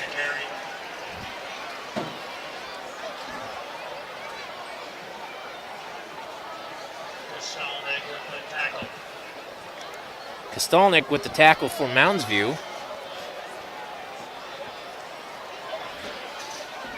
That's actually another loss. Kinsey rolls out to his right, looking for any options. Tosses it. Almost caught by Edstrom. Yeah, I wasn't sure he was going to have very much room to run, and then quickly flicks it downfield for Edstrom, who had his toes on the sideline. Yeah, get a look here, almost like a sidearm action as he throws it right up the field, and he tried to tiptoe his way, but too far out of bounds for Edstrom to catch. But a great C. I like the fact that you're putting Kinsey in motion. I like the fact that you're looking at your wide receivers. You're giving the defense something different to look at because they're keying on Rosario Mateus and doing well against him in the second half. And again, Kinsey's not just bailing out to run. He's still trying to make a play with his arm if he can. Has to throw this one away, tosses it into the back corner of the end zone, and that will miss everybody. So 4th and 11 now. Was looking for McGlynn.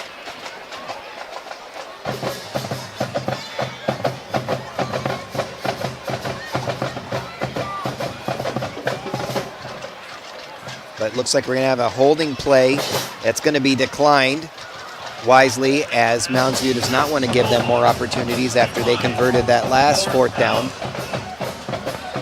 Now it looks like we're seeing a change in the lineup, so we might see the kicking team come in. Yep, Huber, number 36. Already has 1 field goal tonight. This one much closer than that previous one.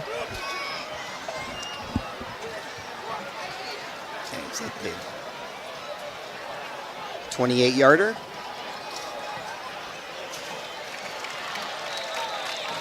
And it is good. And that's good for Landon Huber. 28-yarder from Landon Huber gives the Ponies a 26-14 lead on homecoming night here.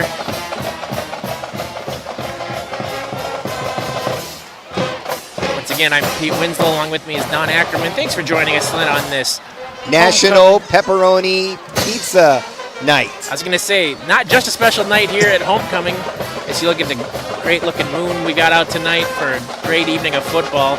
But yes, Don, National Pepperoni Pizza tonight, and luckily we have one from Papa John's of Stillwater here on our table. So we thank them for sponsoring us tonight and everything they do. And we hope that you'll reward their commitment to Stillwater Pony Sports by ordering a pizza and letting them know that you heard about them on Valley Access channels. So a big interception led to a field goal for the Ponies. We'll see what the Beau Laborde defense can do now as the Ponies kick it away. That's going to bounce into the end zone.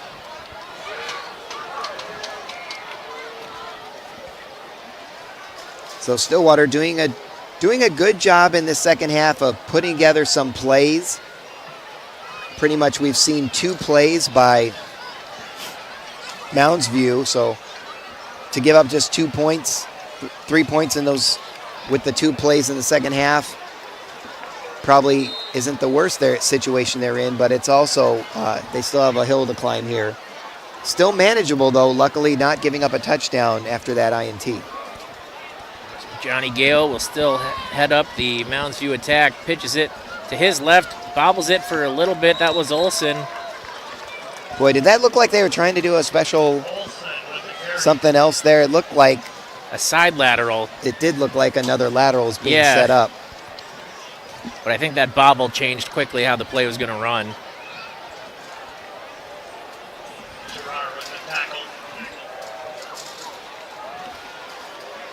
Going to make it 2nd and 20, no change in field position. Gale now with the snap. They run it up the middle with Olson. Olson pushing forward for a good chunk of change here. That's at least 7 or 8 yards. Again, Olson, that senior running back for them, a big part of their offense, hasn't really been able to get going that much tonight, but the lane opened up there. 3rd and 1 now for the Ponies defense, that is. This is a big 3rd and 1 after they gained 9 on that play. And again, Johnny Gale not afraid to run and call his own number. They go with Olson up the middle. Oh, he was held up. I would think forward progress probably gets him that first down. But we shall see. Yep, that will get the first down. Boy, and that was all Olson because he didn't have anyone there. I was going to say, that's about as good as a 3rd down stop as you could ask for the Ponies' defensive line there, but Olson just getting over as it's first down on the 30, their own 30. Gale with the snap, holds on to it, going to his right and overshoots number 98. That's Sam Crane. Listed a D lineman. It might be a special tight end. Yeah. Boy, he comes out of the game after that play. That was a great play. Yeah, he was open. He was open. So great job there by Mounds View to find something special to do, because they need something different to happen, and that play was open. They just didn't connect on it.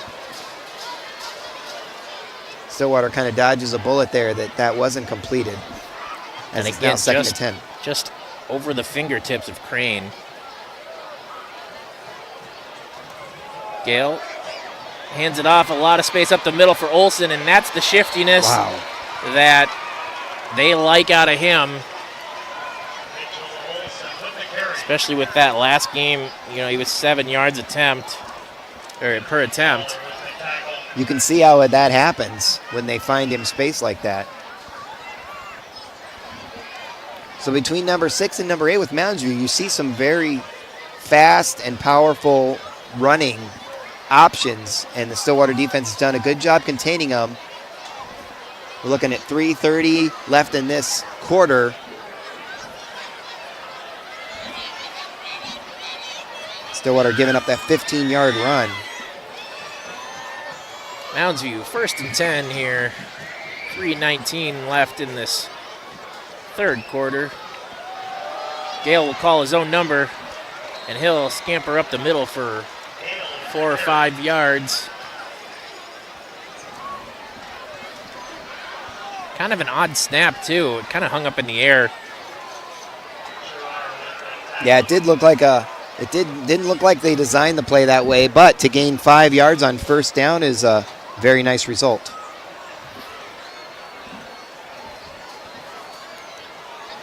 And that's hard for Stillwater game plan, I guess. Sometimes you have those fluky plays where something doesn't go the way that you thought.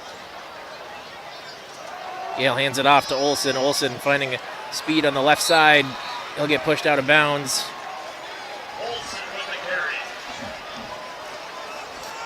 I think that's enough to move the chains. It absolutely is. Olsen doing a great job to cut up to the left side. Gain of 8 on that play. Again, this is that long sustained drive that Mounds View did not really have in that first half. No.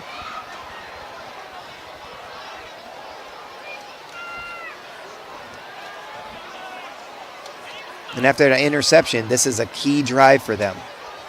Gale rolling out to his right. He's going to hold it himself. He's going to cut up.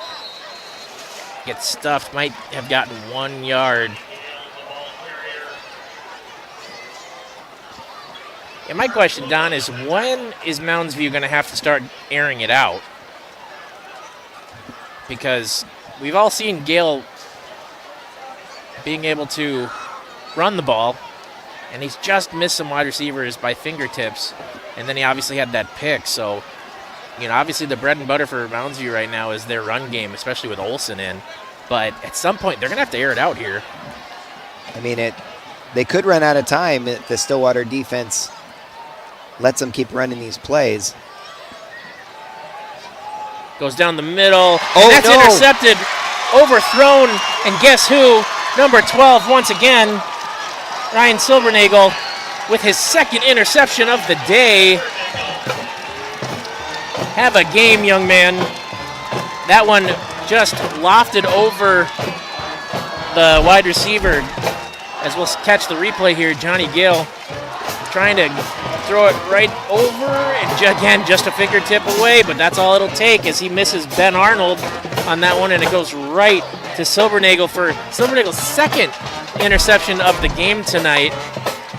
Yeah, and you were pointing out the interceptions last week were key for Mustangs, and tonight, these interceptions, they've overcome that blocked punt that led to a touchdown and then some in the first half. And they've given Stillwater control of this game with those interceptions. Well, just great job getting to be in the position and catching that ball. Ooh, a quick throw there. Didn't look like it was going to be very much, but McGlynn gets a few out of that one. Another quick throw from Kinsey. And Don, that was amounting to be a pretty long, sustained drive that Mounds View had. They were kind of working their way up the field as they pleased with the likes of Olsen in the backfield. And so to come to that from a complete stop, but again, they had to air it out at least a little bit as Rosario Matias goes up the middle for no gain. As we're under a minute now here in the third quarter. Molstein with the tackle for the Mustangs. Going to say 3rd and 4. Very manageable. If they can get like a short pass or a slant, it looks like they're stacked up here. Looks like you're going to have to run it. Well, we have Kinsey back on the shotgun. Yep, he's calling out some things he sees. Kinsey now with it. 3rd and 4. Runk in motion, holds onto it. Quick pass up the middle, and it looks like he comes down with it. That is McGlynn. A quick slant there. An RPO looking pass option. Great connection there into some traffic, but McGlynn catches it and twists down. As that should take us to the fourth quarter here as we watch that replay. Great, just a dart right to McGlynn. And that will do it for the third quarter here as the Ponies are up 26-14. We will step away here on Valley Access.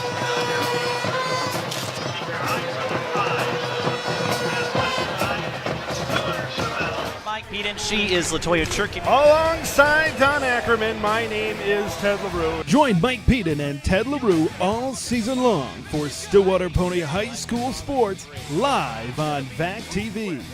Catch all the action on Xfinity Channel 15 locally and streaming online around the world at vactv.org as well as Facebook and YouTube. Centering pass scores!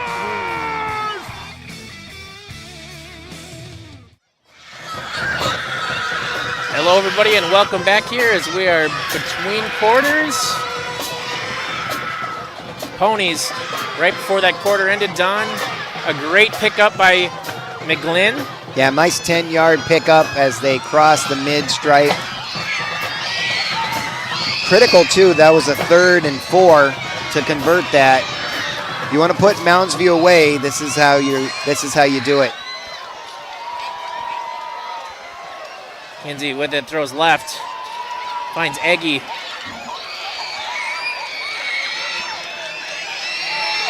And he'll get 7 or 8 on that play. Boy, and once you start getting the passing play going, I think that really puts Mounds View in a really bad spot. And also, I also think about this because every time Rosario Matias comes off the field, he gets, his ankle looked at, retaped up here right in front of us. And so they're giving him plays off, and I think that's huge. And that's a bobbled snap there. Kinsey has to jump on it. Like I said, they have not had to lean on him as much here in the last, 3 or 4 plays. Which I think is a good thing if you're the Ponies. So it'll be 3rd and 8 now. All things considered, not the worst thing in the world, but maybe a reminder to calm down. Right, still a lot of football, but at the same time, Don, if the Ponies don't get points on some of these long drives, the clock is still against Mounds View here, 26-14 in favor of the Ponies. Kinsey drops back, looking for a screen, and there's going to be at least a first down there. Good pickup there by Rosario Matias. Like I said, when something feels like it's going wrong, where do we go, Don? To number 6. We retape and get it back to him. Gets to the 37-yard line. That's 9-yard gain on 3rd and 8, so that was just enough. And Kinsey proving that he can sling the ball pretty well, especially on, good. There we go. There. Oh, boy. Maybe getting a little too cute here. As that was a double end around, probably going back to Kinsey to look downfield. And it looked like the play from Jack Runk just didn't work out there on that flip pass back, as we'll see it. Yeah, a little bit too far. He was thinking about blocking number 8. Right, he saw him coming. We know that Rufus Okamaru has very good speed, and Runk knows that too. So now we're 2nd and 26. Like I said, we're gonna have to get rid of that one. Oh, whoa! And that looks like, did he come down with it? They're saying no from what it looks like. Oh, that was such a great attempt. Yeah, Jack Runk almost making up for it. Again, I for sure thought that Kinsey was just throwing that away, and it could have been a throwaway attempt, but no, it looked like it was right on Runk. Man, he paid for that too on the way down, so kudos to Kinsey for taking a beating and slinging it and getting the ball right where it needs to be. 3rd and 26 now for the Ponies. 9:08 left at that point. At some point, that becomes the big factor here.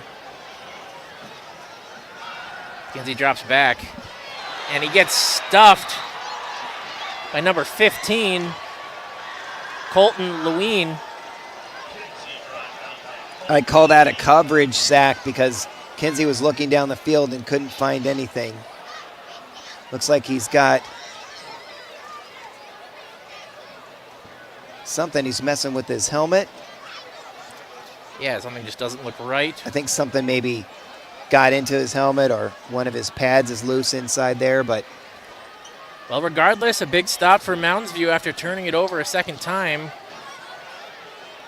But let's not overlook the clock still running. Obviously, that punt away. And that will take a bounce roughly at the 30. Mounds View's on 30. Looks like it was touched by one of the players at the 31 or 32 yard line. Well, Mounds View has time in this. They've done a good job of containing Stillwater. But again, where's that good mix of we got to go quick and urgency, but also not being careless? Yeah, they haven't really gotten Rufus Okamaru back in. He had that 80-yard burst. That was huge. We've had 2 giant plays in this game. And they just missed him down the field for what probably would have been a good 30 or 40-yard gain. Yep. So we'll see if they want to use him. Again, they love using the running back number 6, Mitchell Olson, but does time permit him to, get hot and revved up? I don't know, especially down by 12 right now. Gale takes it, hands it off to Olson, double pass. Oh, ball dropped.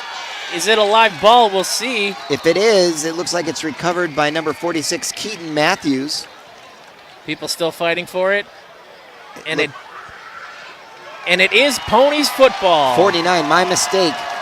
Khalil Afuye, D-line. The junior comes up with the big, even the coaches get involved in the play under 11. Here's another look at it. He goes to pass it, but he gets contact. And again, from Stillwater, who did a great job sniffing that one out. Again, a trick play. I guess I wasn't looking down to see if they had a man open downfield, but Mounds View going into their bag of tricks, and this one doesn't pay off. Obviously, you're down by 12 right now. You got to just start taking chances, and I suppose that counts as taking a chance. But the Ponies come away with that one as number 49, Khalid Afuye, does a great job pouncing on that ball. Kinsey back in now for the Ponies. They give it to Edstrom. He gets pushed up the middle for a couple of yards. I like that play.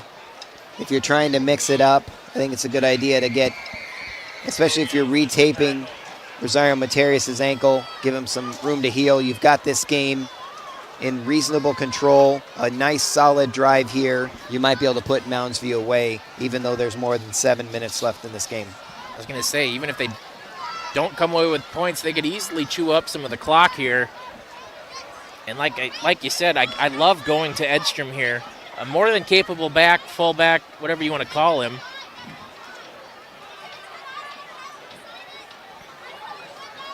Kinsey breaks down the huddle. He's backed up by Rosario Matias and Edstrom behind him. One-on-one at the top of your screen, though. And guess who? Cutting left, right, still churning. See what I'm talking about. When you watch him run, there's just something special. And, man, I hope his ankles stay strong because it's so much fun to watch him play. Here you can see him and I cutting. didn't think he had anything there for a minute. Right, he just keeps cutting and looking, and look at he's churning. He does not stop churning. He earns that first down. And Don, you saw as he was about to trip and it looked like he was going to go down, he ends up stumbling to another 3 or 4 yards, which is huge. Yes. Now that they're on the 9.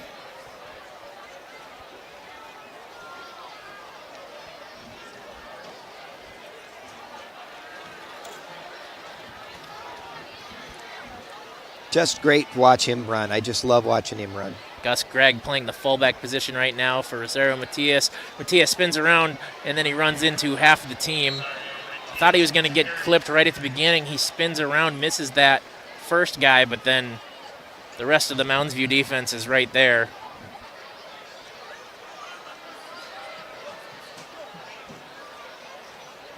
Seat 45 coming out of the game. Gus Gregg. Junior linebacker Gus Gregg. Well, Don, at this point in the game, do you think they just keep pounding the rock? 2nd and 13 on the 13 with about 6.5 here as the clock keeps running. You're already up. Would love to see a nice little slant, get some of the wide receivers gone. You might see him go for something big here. I like the timeout here to really focus on it. You're in a great position here. Right. Another field goal does allow you to get to 29, which kind of puts you at 2 touchdowns and a 2-point conversion to tie the game. Kind of gives you some control. But a touchdown in this situation puts this game away based on what Mounds View has not been able to do in this game. And we've seen a couple of the looks. I called it out in one of the earlier plays where they had one-on-one up top of the top of our screen. Oh, yeah, they had that nice play to Sam Crane, right, when they brought in the defensive player to play tight end. No, I mean, for the Ponies here. For the Ponies. They had a one-on-one look and chose to be a running play. So I wonder if just maybe one more time they go back to that one-on-one look if they like it here at the 13. Again, only 2nd down. Yeah, Runk's had some good opportunities there. And see Eggy at the top of the screen as well. Iggy's a great receiver. Again, a lot of space for Eggy up top.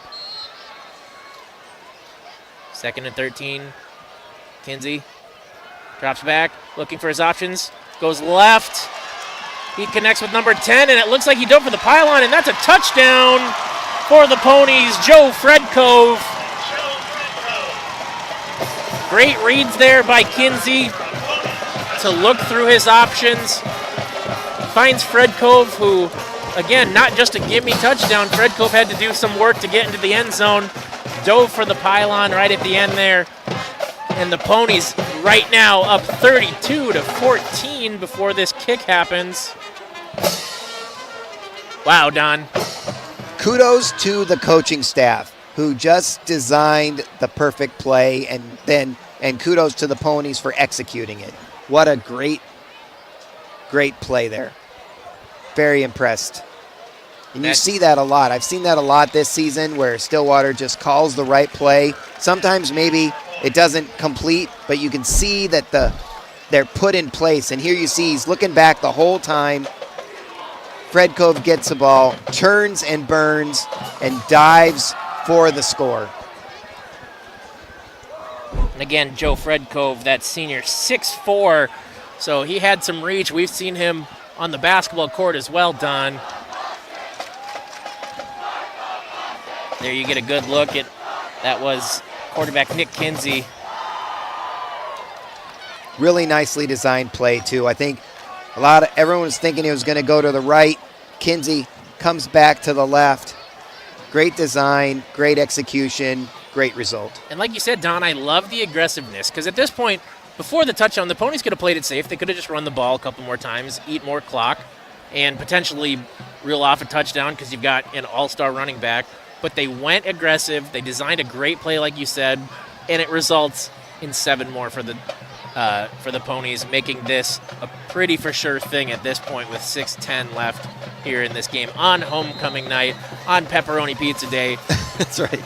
Here on VAC TV. Like I said, I'm Pete Winslow with Don Ackerman. Thanks for joining us tonight on such a wonderful night for some football. Mounds takes over here with 6:10 left.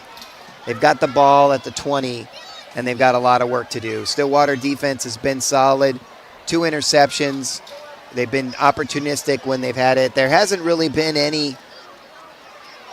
Mounds View hasn't really been able to execute anything. They've had that one burst from number 8, Godson Rufus Okamahara, and otherwise, I think they've done a great job of containing them. That the other 7 points on the board for the Mustangs is a blocked field goal or a blocked punt. And again, that easily could have, technically been avoided if the blocking was there, as that one goes up and out from Gale. So realistically, you could have been looking at a 33-7 game. Yeah, for sure. If you take out that, again, I'm not going to call it a fluke because all plays happen for a reason, but. And Don, I'd like to revisit too, things weren't looking good too after missing that extra point. Again, it's just an extra point, it's 1 point, but that could still sway a game, down the line, especially your kicker who has come in and hit 2 big field goals for the Ponies. Yeah, at that point it was 14-13, so that prevented it from being tied. 14-13, so what is that, 20 unanswered points? Yes. From the Ponies, as that one goes up the middle, fighting for some extra yards. That's Olsen. And really it was 7-14 after that block punt. So all the points since then have been unanswered. And the Stillwater defense has done a great job. As you hear the horse neighing. Now, are you surprised that they haven't, for they, meaning Mounds View, haven't gotten Rufus Okamanru back in the offense? I feel like they've stopped looking his way. Obviously, like I said, Olsen, a great running back for Mounds View, but, he had that big play, and they were running him out of the backfield quite a bit, and now it just feels like they haven't drawn up very much as that one, again, almost gets picked. Yeah, and oddly, that one, I don't think 14 knew that was coming his way. Logan Johnson didn't even look back for that one. So I don't know what's going on, but you're right. It's confusing to me not to put your weapons to good use. That 3rd down incompletion puts it at 4th and 7, and now they're looking at punting, and with 5 minutes left, Stillwater might be able to run this game out. Now, Don, I think it's that time we can maybe start looking at. Whoa! And we get a block and return. Oh, it goes off of. Okay, great. Good recovery there. Oh, my gosh, that went off. Great job by Runk to pick that one up. That was a partial. Oh, that was Owen Eggy. My mistake. Eggy gets that one. Here you can see the partial block. Oh, yeah. And the ball ends up, I think, since it went off Stillwater, I think that's a live ball for Mounds View. Yeah, none of the Mounds View players made an attempt at that one. And Eggy on the spot gets it, and boy, 5:08 left. That's a... Whatever can go wrong is going wrong for Mounds View right now. At some level, yes. I mean, they did get that free touchdown on the block punt, but since then, everything has gone Stillwater's way.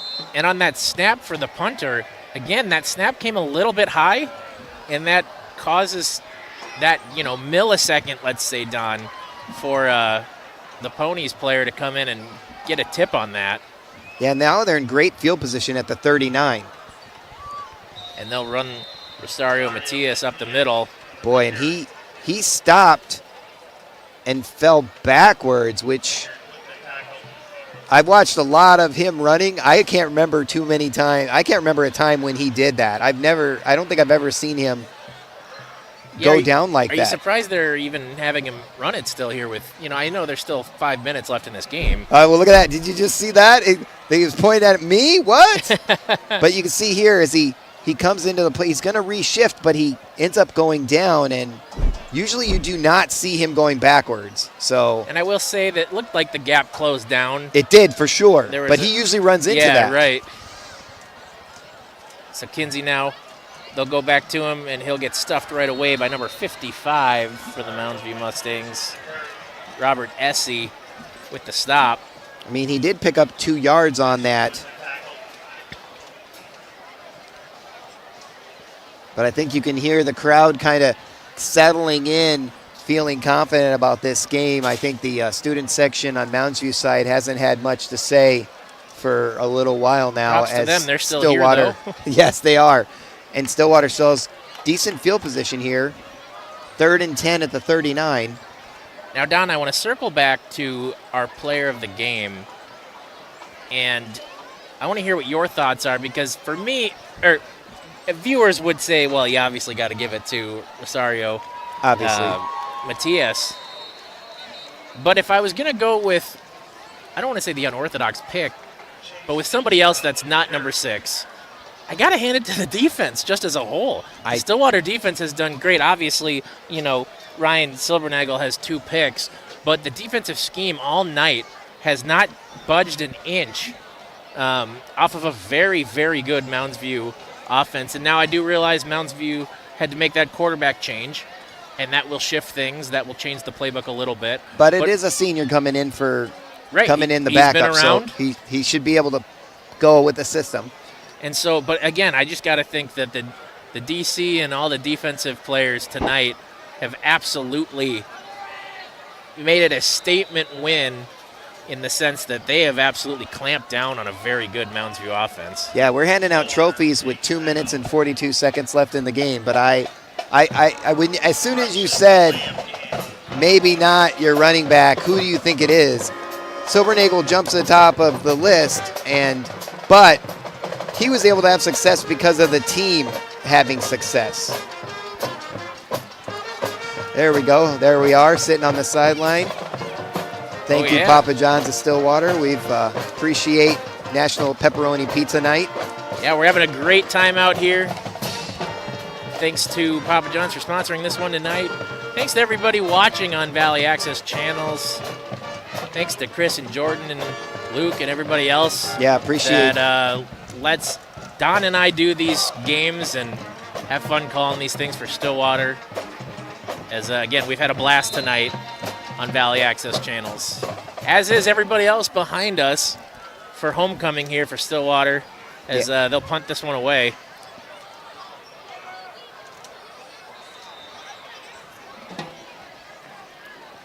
So 2.5 minutes here left in this game. Pretty well in hand for the Ponies, 33-14. Now, Don, going into this game, that wasn't the score I thought it was going to be tonight, believe it or not.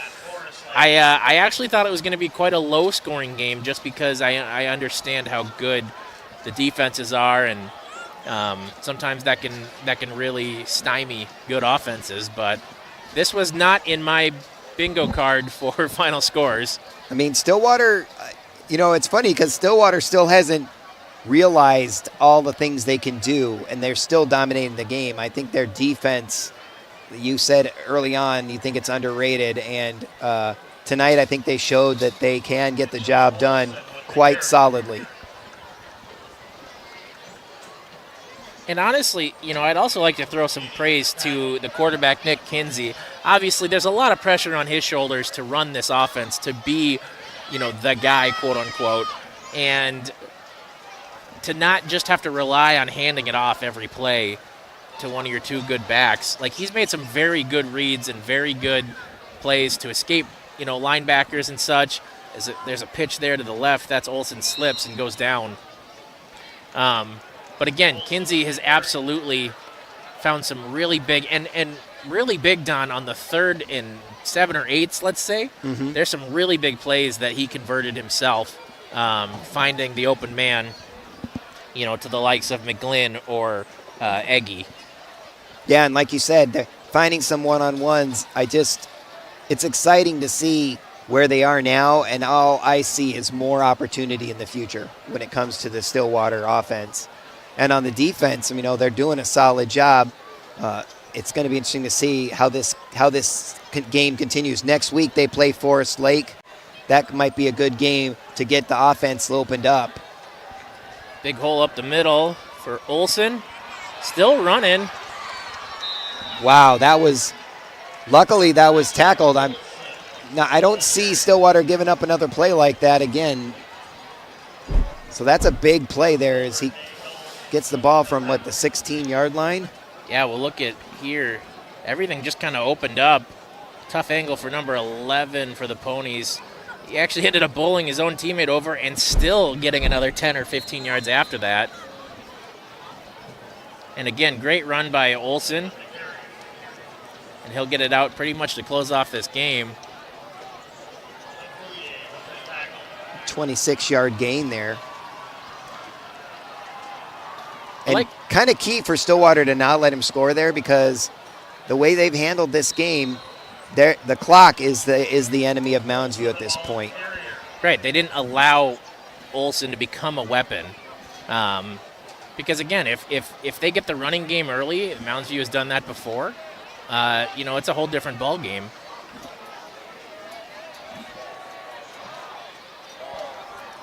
And that will do it, ladies and gentlemen, here as the clock strikes 0. The Ponies win on homecoming 33-14. And Don, I really got to say that just both sides of the ball, all facets, all 3 levels, special teams included, really just balled out tonight. I mean, you had a success at every level, whether it was throwing the ball, running the ball, defense, special teams, the big field goals by Huber. I mean, it all came together for Coach Labor, and this is a really, really good statement win for the Ponies tonight. Yeah, I mean, the second drive of the game, Mounds View scores on that 80-yard run, and then they get the blocked punt on the following possession by Stillwater after they had ran 6 or 7 plays. And then since then, nothing. Stillwater did a solid job containing Mounds View and worked a lot for this 33-14 win. I was going to say, and you want to talk about mental fortitude and just the ability to bounce back and not get down on yourselves after, again, you came out and you punched really hard and then you let one go, and then like you said, the big blocked punt against you goes for a touchdown. I mean, it's like that didn't even faze them as they came into this game, as the players run by us, high-fiving the crowd. Like I said, it was just a fun night if you're a Stillwater Pony football fan, Don, as they earned every bit of this win tonight for Coach Labor. Yeah, next up for Stillwater is Forest Lake on the 27th. And next up for Mounds View, they face Woodbury at home. So a lot of good things for Coach Labor and the boys to build off of. Still a lot of football this season, Don. But again, heading in the right direction, especially when you have a really good defense and a running back like Rosario Matias. Yeah, 3 touchdowns for him tonight, 1 70-yard burst, and he was catching as well out of the backfield, had a great night. There you see him over there on the sideline congratulating one of the coaches, and congratulations to Stillwater for their homecoming win, and thank you to all the staff and players who make this happen, and appreciate it. Well, once again, thanks everybody for watching tonight. Special Papa John's of Stillwater homecoming sponsored game here at Valley Access Channel as the Ponies win 33-14 at the Pony Stadium on homecoming night. Thank you so much for viewing, and we will see you in the next one.